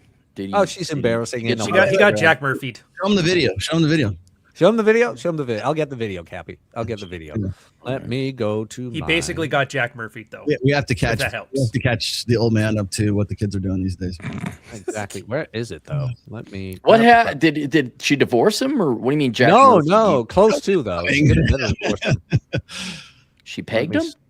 No, wants to, or she bragged about she might have cool boy and shit. he was running his mouth, and this guy who's got the worst name ever, Tiki Taki, Because decided to embarrass him. we're Like, hey, losing get your daylight wife in here that I check. could be hiking, and Jack's video searching ability is Yeah, call it this is social Boomer, security before. I don't want to hear it from you. I don't want to hear it. Not a word. So How the do I Danes are share not my known for their brain? not Danes. The Dutch are not known for their just-in-time inventory management. You here. don't Well, know in how to Europe, share their a screen. videos are sorted by the metric system, so it takes longer. Everybody, I am from Holland. Isn't that weird? You goddamn right I am. Here you go. I'm not playing the whole clip because I mean they're fighting and arguing. So here it is. Cappy, can you see it? Hey, take a Unfortunately, can. Yeah, okay, here you go. By Louis Theroux for what you are. You're a little half-wit, and you'll make your little followers Don't get have a little rattled. laugh Don't get and everything rattled. else. And I don't see any Don't point get rattled. wasting. There's 50 more things that we can have a stupid back and forth and try and no, one I up each don't other. care. I don't Just care talk about to your me silly normally. insults. I Talk don't to care me about your silly normally. insults. I Talk don't to me care about normally. it. I don't care about your silly insults. But what do you mean you don't care? What do you mean you don't care? What I said is fact. I have a couldn't care picture of it. I less can what flip you- it around and show you right now. I couldn't care less about your silly little insults. It's like a 2-year-old. Why would I care? A 2-year-old. A 2-year-old. Listen, sir, I don't know why you come on and you talk like you're holier than thou. As soon as you're away, All right, let's who's end this? this. Applications are open. All right, let's just end That's your this, ting, bro. That's your Let's end girl. this. Let's end this, please. What's his? Oh, well, actually, You know what? I'm not doing this. Sorry, guys. he rage quits his own show over that. What was that picture of? His wife? Wife. His wife's Instagram. Yeah, he's got Was this she- trophy wife that like is basically. Yes. Wait, is he recently married? I think they've been together for a while, but like she's basically has like no affection for him whatsoever. And Okay, she's been on okay, Instagram talking about how like she wants to party with the pool boy and everything else. So. So it's the same shit in middle school. I just didn't miss anything. That's what you're missing. Yeah. You know what? It gave you a smile. But he did. But here's the thing: Pierce Morgan, for all of his bluster, rage quit his own show. So I'm like, how the fuck does he come back on Monday? You know, after that. Place your bets. How is he going to come back? I talked to my wife, and she promised me not to embarrass me again. Yes. In a gimp suit. She took all of the. Yes. Lean into it. I All right, talked to guys, my I am wife. going to go hiking. I just want to say hi. Hi, brother man. I'm to see glad you, you man. did. I really envy Rhinestone's embittered, thrice divorced 70s detective look. It really is. I mean, you Cart almost before should the be on some horse. kind of Pulp Yes. Fiction cover, you know. Oh, this is Boogie Nights. Detective This is Boogie Nights. Stone, you know. Detective Stone, Vice, CIA left me in Toronto, Bogota. or whatever lame ass Canadian town you're in. So It's All right, see you, freezing kids. rain today, Clary. Freezing rain. I'm fucked. You know, Oh, he left. it's like God damn it. 100 degrees in Vegas right now. You should come here. Son of a bitch. I want to go. It's always nice when Cappy shows up. Then chat Twister Stroke for the generous $1.99. Thank you very much. Cappy, you made it. Yes, he did. Yes, he did. But he left as soon as he came, unfortunately. So, about this whole thing, a lot of guys fear the whole "my woman is portraying herself on social media" thing. Now, I've gone into this before saying, like, look, do not commit to her before that's discussed. But a lot of guys do it anyway. Once you're in that situation, what's the game plan? Well, how important is it to you? You know, is it important enough to leave, or is it not? And if it is, then leave. And if it's not, then shut the fuck up. But don't try to have it both ways. You're talking to two guys whose like wives and girlfriend wives are like have never been a part of our brands. Well, I wouldn't have got together with her if I got hints that was it. I've dated girls that were all about the Facebook. My wife And I was doesn't. like, yeah. It's funny. Is I talk about this all the time. Like, you know, my wife doesn't have Instagram. She doesn't have Facebook. She doesn't have Twitter or any of that kind of stuff, right? And then, of course, every chick goes, "Well, you must really rule her. You must dominate her." Or, you know, what a fascist, what a tyrannical Rolo won't let his wife have a Instagram. Like, no, she's never had those because she's never had any desire to have those, right? She's just it's just not her thing, right? She's not into social media. She'd rather talk to you face to face than like, you know. But it's like, but the presumption is like, if she doesn't, then it must be because you're like are in some way super possessive and controlling. It's like, no, it's not have anything to do with it. She just simply doesn't have any desire to do that. I have never brought her on a podcast. I've never interviewed her. I've never talked. She's actually been on Access Vegas for a quick second on my birthday where she just like bring me in the cake. That's it. That's all. That was my wife. She didn't cake it, right? I will occasionally post a picture of her on Instagram if I thought it was cool and I thought it was, whatever, just so people can get a reminder that actually I've been married for close to 30 years, longer than Matt Walsh and the rest of these right? Who won't have me on because they don't know what to do with me. And here's why they don't know what to do with me, because my wife is actually in love with me, right? So it's like, well, that's the big one, right? Like how do you phrase that? If she's head over heels for you, she's not doing that shit. Like I said with my TradCon friend, his wife doesn't give any fucks about it. Just baking recipes. That's it. The other thing is like I think the personality depends. It depends on the chick's personality too. So it's like I would use like Tom Bilyeu's wife as an example. Like Tom Bilyeu started his very successful podcast on his own. Right? He's doing the interviews. It's Tom Bilyeu's show. They're in Los Angeles. They're doing the thing, and gradually she's like, I'm gonna start talking. Can I be on it? Can you interview me? I have something to say about that. And then little by little, she becomes one of the co-hosts, or basically it's part of his show, but she's the one who's doing the interviewing now. And now suddenly it's like it's not saying it's competition, but it's like her just coattailing her way into what maybe it is competition. Maybe she just simply wants to be like to be able to be the counterbalance to whatever the fuck he's saying. And then like most recently there was so it comes to a head, right? Most recently there was a clip that me and Mike actually used on Access Vegas, and it was between Tom Bilyeu and his wife. And his wife said, I can't believe, or my followers now can't believe that you voted for Donald Trump, a man who said, grab him by the pussy, right? Oh, so he gives this long-winded, like, here's why, and very rational, very pragmatic. Like I understood what he was saying. It's like he was the best of two evils, right? And I don't want to see economically he was a better choice than Kamala Harris. And he's just running down all these reasons why he doesn't like. Essentially, if I had voted for Kamala, we would be under this fascist, tyrannical, communist regime, and our economy would be in the shitter right now had I not voted. And it's like that's why. So these are the reasons why. And then she comes back and goes, she's like, grab him by the pussy. That's the only thing she was fixated on the whole time. And they have this clip. And it's almost like, well, will we agree to disagree?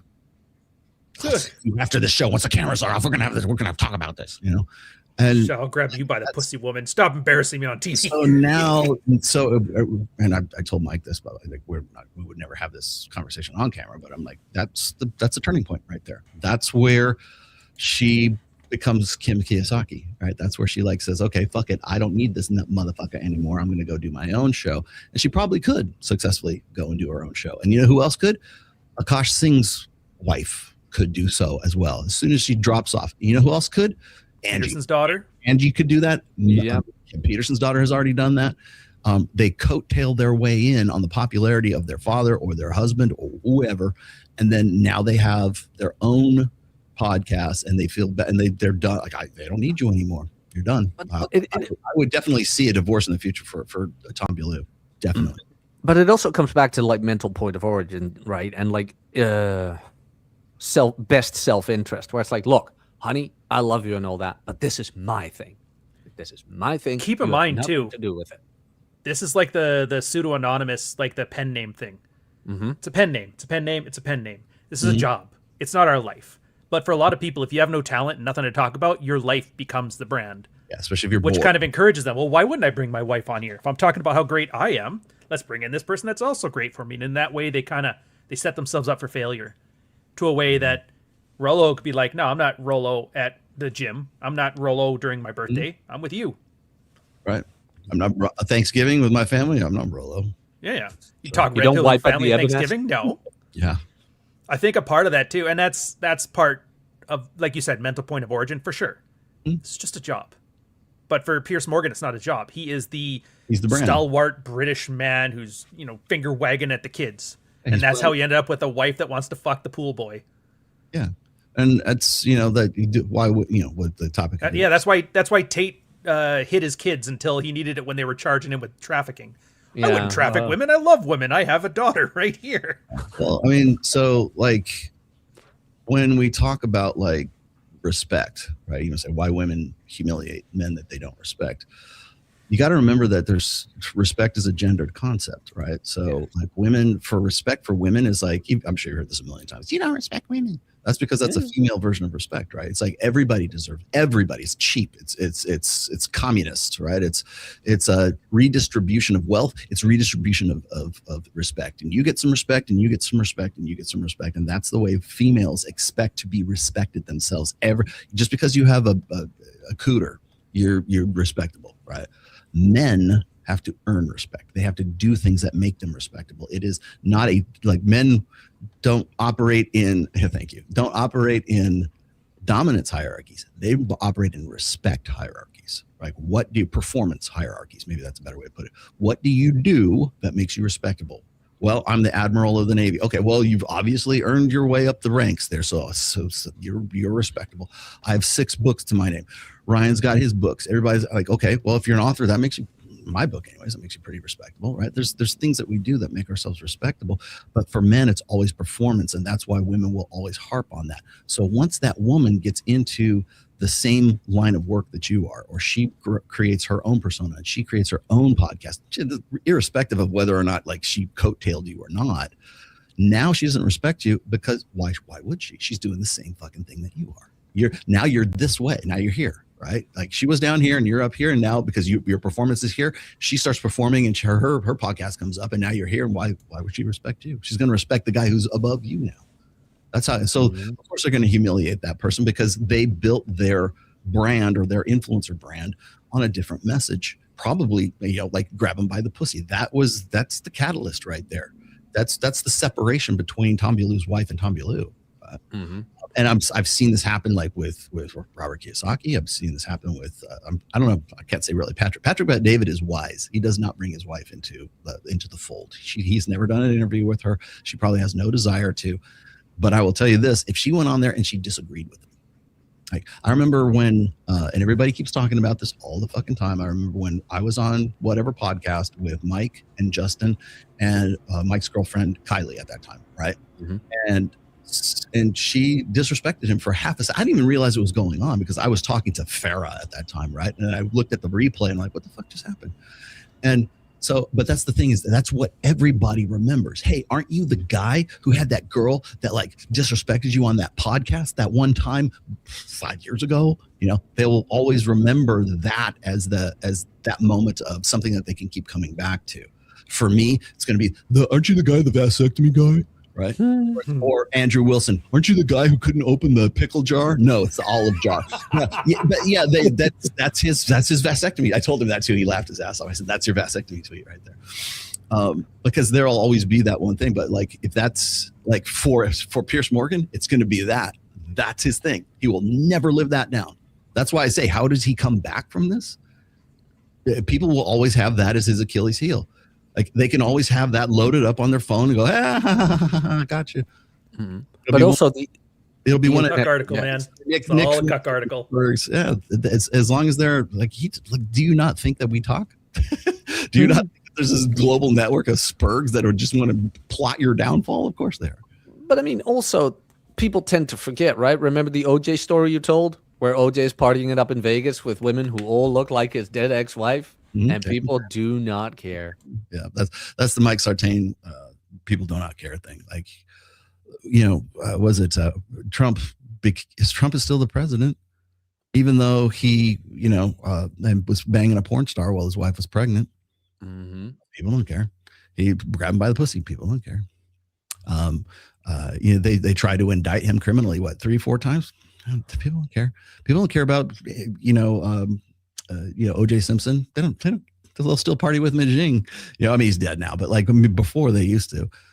There's like people always say that the internet never forgets, and it doesn't. But people have a very short attention span. No, they do. Right. Yeah, I got to be able to. Yeah, let's wrap this one up. Any final words on this? I'm going to talk about it tomorrow on my show a little bit. I'll get into it. I don't know. I want to like harp on it too much, but because I think it's more important to talk about the real shit right now, and I want to kind of dig into what's being sort of lost in the mix and all of this, because everybody wants to tear me down. They want to tear the manosphere down. They want to tear the red pill down, and everybody thinks they are smelling blood in the water. You're not smelling blood in the water. Trust me. You're basing your estimation of this whole space on the actions and the words of 4 people who are completely like taken out of context and in a hit piece hatchet job documentary. Before you start, like, what I'm going to get into, and I'm writing about this in an essay right now, is like, what's your plan? I'll quote Nuke, right? What's your plan? Oh, if we're not doing it right, who is? We need. I see this constantly. We need guys who are not like these jokers on the Manosphere documentary. We need real men to stand up and be leaders and this and this and this. Who? Give me a name. Tell me who you think would be a good candidate for that. They never say, right? Or we need to teach our boys to respect women. Okay, which form of respect? The one that's merit-based, the male version, or the female version, which is just sort of common communitarian version of respect. Decency. They just want decency. Let's have that conversation, right? I'm going to go into this misogyny thing here where like the UK, the US Gov has talked about, I gave you the list a little while ago. These are the things that make you a misogynist. Well, so essentially, let's go talk about them article by article. And let's see if those manosphere guys are really know what they're talking about or they don't. They don't want to have substantive conversations because it becomes unignorable for them. If you look at like Richard Reeves and you look at some of these other guys who are banging a gong about raising awareness for, how boys are doing in school right now, right? And we need more male teachers. Great. We need more male teachers. How are you going to do that? How does that happen? How do you incentivize men to want to do that? And they have no effing plan. And so that's what I'm going to get into is like sort of the practical nuts and bolts of this stuff, because it's one thing if people love to ridicule, they love to watch Louis Theroux, they love to watch Piers Morgan get schooled, they love that stuff, but the problems are still there the next day. Men are still offing themselves at 4 times the rate of women. There's still these issues that we keep talking about, even on Oprah. Well, Scott Galloway still talks about them, even though he's full of shit, but he still talks about them on there. What's your plan, Scott? What's your plan, Richard Reeves? What's your plan, Rob Henderson? What's your plan? Like, who's a better alternative? Who should these guys be listening to? Justin Baldoni? who should they be talking to? And I'm like, they don't have any examples because they don't know they don't want to get into the actual topics themselves and discuss those problems. So that's what I'm going to get into on Sunday. The plan is to shame men back into submission. That's all they're trying to do here. And then that's not going to happen because it's unignorable right now. But like I keep saying, take away me, take away all the guys in the documentary, take away you, Ryan, everybody, take everybody that you think is a bad actor in the manosphere and shit. Like, who's going to red pill the kids? It's going to be TikTok girls because they're going to see the code in the matrix. They already are. It's unignorable right now. So the problems are still there. The ideas are still there. The concepts are still there. The cognitive dissonance is still there for these guys. Explain to me what you're going to do about it. If you're going to, like, you won't have a conversation with me. You won't have me on your show. You won't come on my show. You sure as shit won't do a live stream about it. Like, then at the very least, show me what your plan is. Oh, we're going to go to church on Sundays. Fucking plan. Like, okay, but like, good, awesome. We're going to return to traditional virtue and values and stuff. Like, how? Show me the roadmap. Never do. Because legislation. Because the content, they get better clicks and likes and everything else from bringing it up and out. It's called I've written since the Roosh days. I've written about this. It was outrage brokers. That's what they are. They're just outrage brokers. That's how they that's how they turn a buck. So you can criticize Myron and all these other guys for running these scam, universities or whatever, or war room or whatever the fuck it is. You can fine, go ahead, criticize them all you want, but you're doing the same thing. They are doing exactly the same thing. They're profiting off of not addressing the real fucking problems. And then, like, until you guys have a plan, like, what good are you? You're no better than the guys that are in the documentary. Well, and that's kind of what I meant with the whole demoralization thing. Like, male loneliness, yeah, okay, cool. And then what? What are you gonna do? How do we address this? What's the way to do it?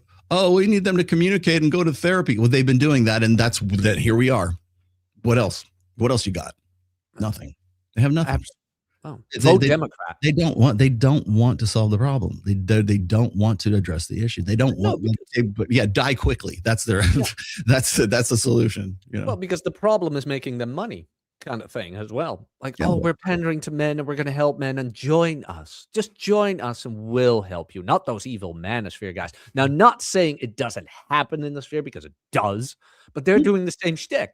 They're doing the same stick with a different angle. Yeah, it's just opposite. They're making they're all fighting for this. It's churn marketing. They're all fighting for the same buck. Be like me, it worked for me, but not like them. Yeah. Every time it's. Anyways, buy my books on Amazon.com. Yeah, I'll put the link in it. I'll put the link in it. You go check Substack if you please. Yeah. Yes. Okay. Let's see. I had the link to your book right there. No, I'll plug it in. Stripper, plug your shit. Yeah, you can find me on Substack. I write there on occasion, and as of late, bullying Twitch streamers, apparently. What did you do this time? It turned into this, weird. Basically, some dude was trying to say that, and again, there are cringe reasons why not to maybe show homemade porn to another dude, but tried to say it was gay, and it got to this ridiculous, like, you can tell this guy just didn't fuck. And then I went, and because he's a Twitch streamer and has all his shit out there, I went and found him in his polo shirt with tucked in, and the belt with the khakis in Japan doing a dorky wave. I just bullied the shit out of this guy for a night because I was bored. I mean, why not? Why not? You can find Stripper at stripper.substack.com. As for me, I want to thank everybody for the very, very, very generous donations, guys. Thank you so much. The hundreds, the 20s, the 5s, the 2s, the 10s, the memberships, guys. Thank you so much, man. I very much appreciate it. Hit the like, subscribe if you haven't, comment down below your thoughts of this show. And if you want to support the channel for less than a super chat per month, go to the Substack, jacknapier.substack.com, for over 100 essays, 3 free audiobooks, the private community with a monthly Q&A, which will be hosted next week. And if you want my writing on paperback and Kindle on women, is available now on Amazon. Go get it. Link is in the chat. Thanks again for hanging out with us. We'll see you guys next time. Cheers.